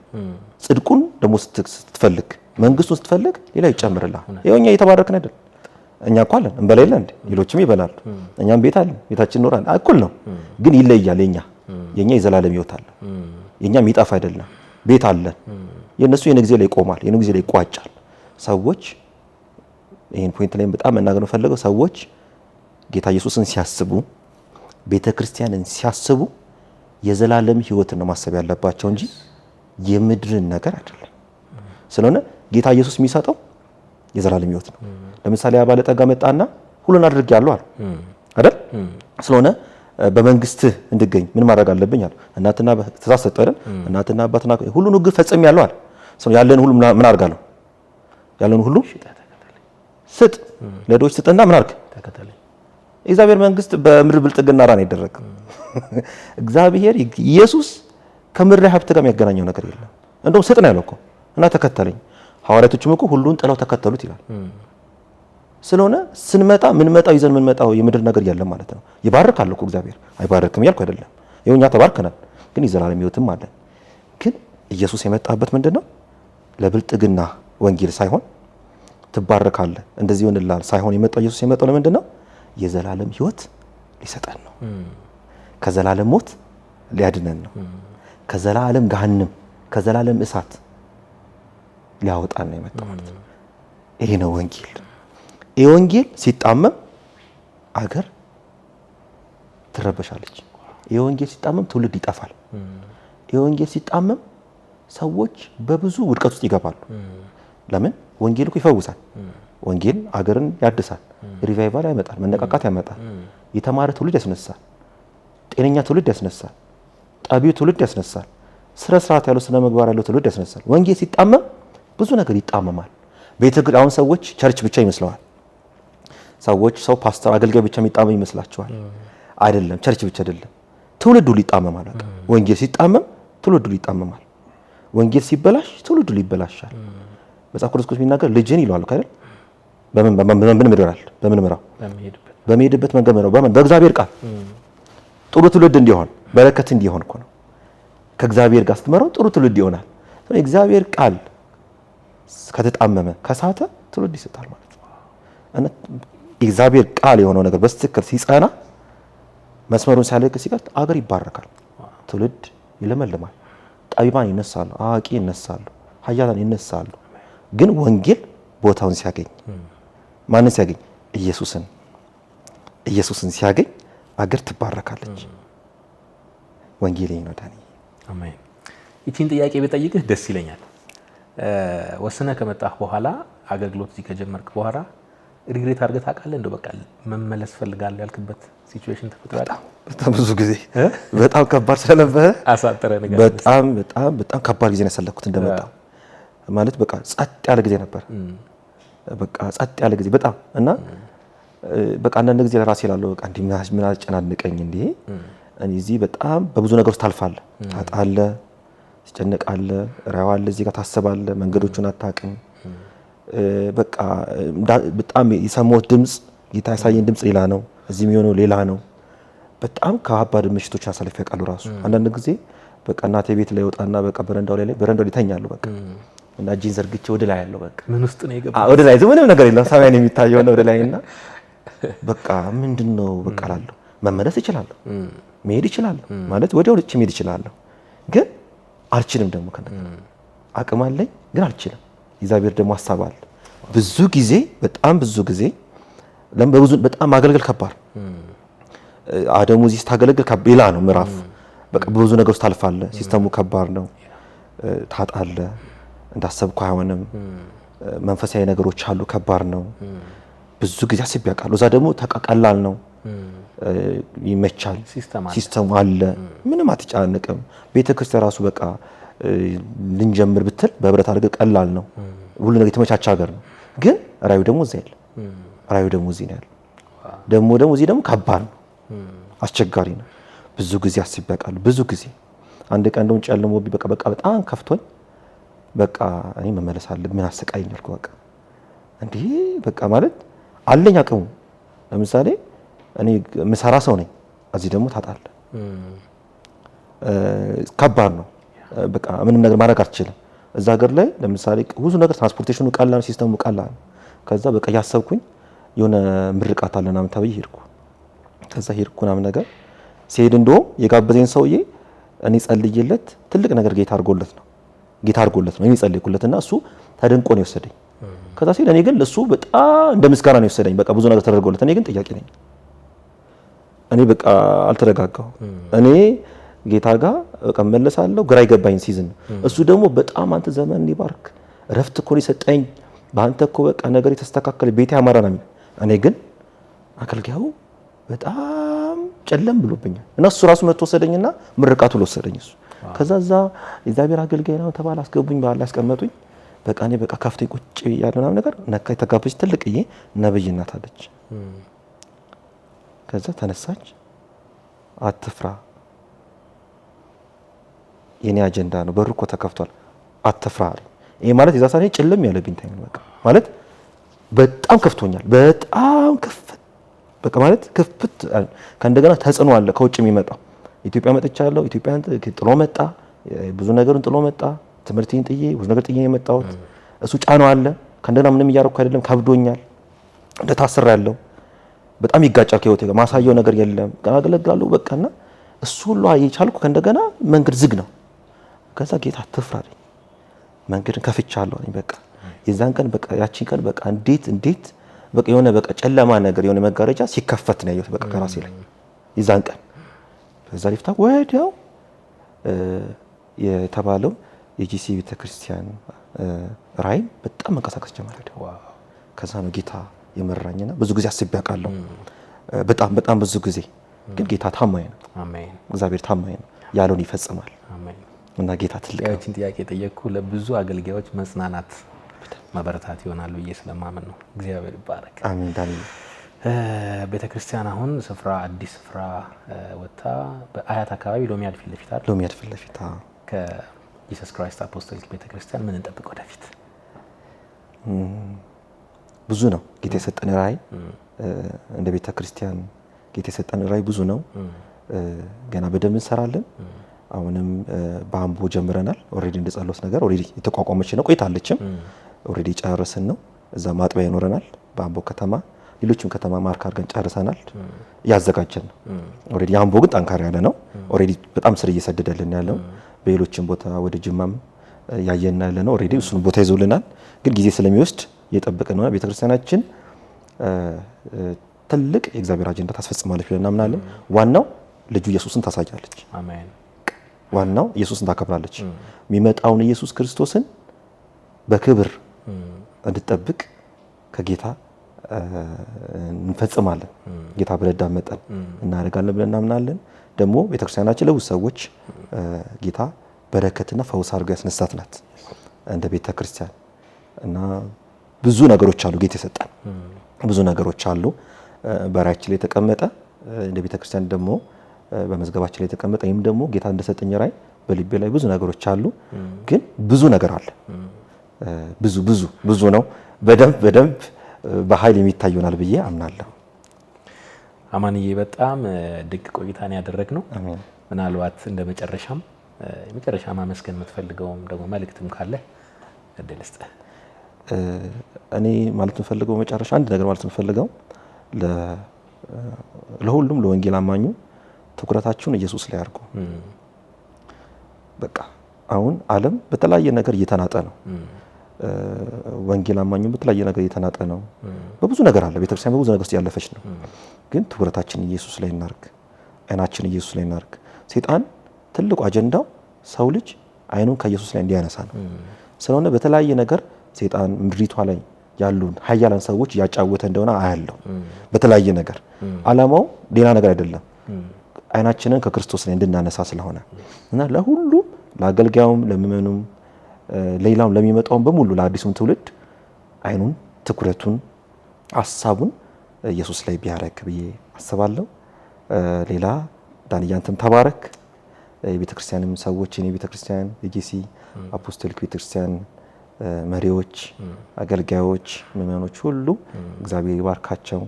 ባለቤቴንም እግዚአብሔር ይባርካት። በዚሁ ማስፈር እናቴንም አባቴ ወንድሞች በጣም ብዙ መጥቀስ አልችልም። ብዙ ታላቅ ወንድሜ በጣም ያገዘኝ መጀመሪያ ራውን ሲጀምር የመጀመሪያው ወንድሜ ሚካኤል በጣም አግዞኛል። ምንም ሳይፈጠር ገና ከወረቀት ጀምሮ ከሐሳብ ጀምሮ አንድ ቀን ሳይቃወመኝ ስቲል ያገዘኝ ያለው እሱንም ጌታ ኢየሱስ ይባርከው። ከኔ ጋር ያሉት መሪዎች በቃ ብዙ ናቸው፣ መጥቀስ አልችልም። ከዘለልኩም ያው ይቅርታ። እነሱንም ጌታ ኢየሱስ ዘመናቸውን ሁሉ ይባርክ። አማንዬ ጊዜህን ሰጥተህ ደግሞ ከኛ ጋር ለማሳለፍ መልካም ፈቃድህን ስለሰጠህን ደግሞ መልካም ቆይታም ስላደረግን እግዚአብሔር ይባርክ ማለት ፈልጋለሁ። ምናልባት ተመልካቾች በጂሰስ ክራይስት አፖስቶሊክ ቤተክርስቲያን ለመካፈል አብሮ ለማገልገል ከፈቀዳችሁና ካስባችሁ አድራሻው አያት አደባባይ ወደ ጣፎ በሚወስደው መንገድ ሎሚያድ ሱፐርማርኬት ፊት ለፊት ከቶታሉ አጠገብ ይታያል። ሬክላሙ በትልቁ አለ። በዛ በመሄድ እግዚአብሔርን ጸጋ እንድትካፈሉ ከቤተክርስቲያኗም ጋር አብራችሁ እንድትቆሙ ላበረታታችሁ ወዳለሁ። በጣም መልካም ቆይታ እንደነበረን አስባለሁ። ብዙ ነገር እንደተካፈላችሁም አምናለሁ። ፕሮግራሞቻችን ይቀጥላሉ። ከኛ ጋር ስለቆያችሁ እጅግ አድርገን እናመሰግናለን። እስከ ቀጣዩ ፕሮግራም መልካም ጊዜ ይሆንላችሁ። ተባረኩ።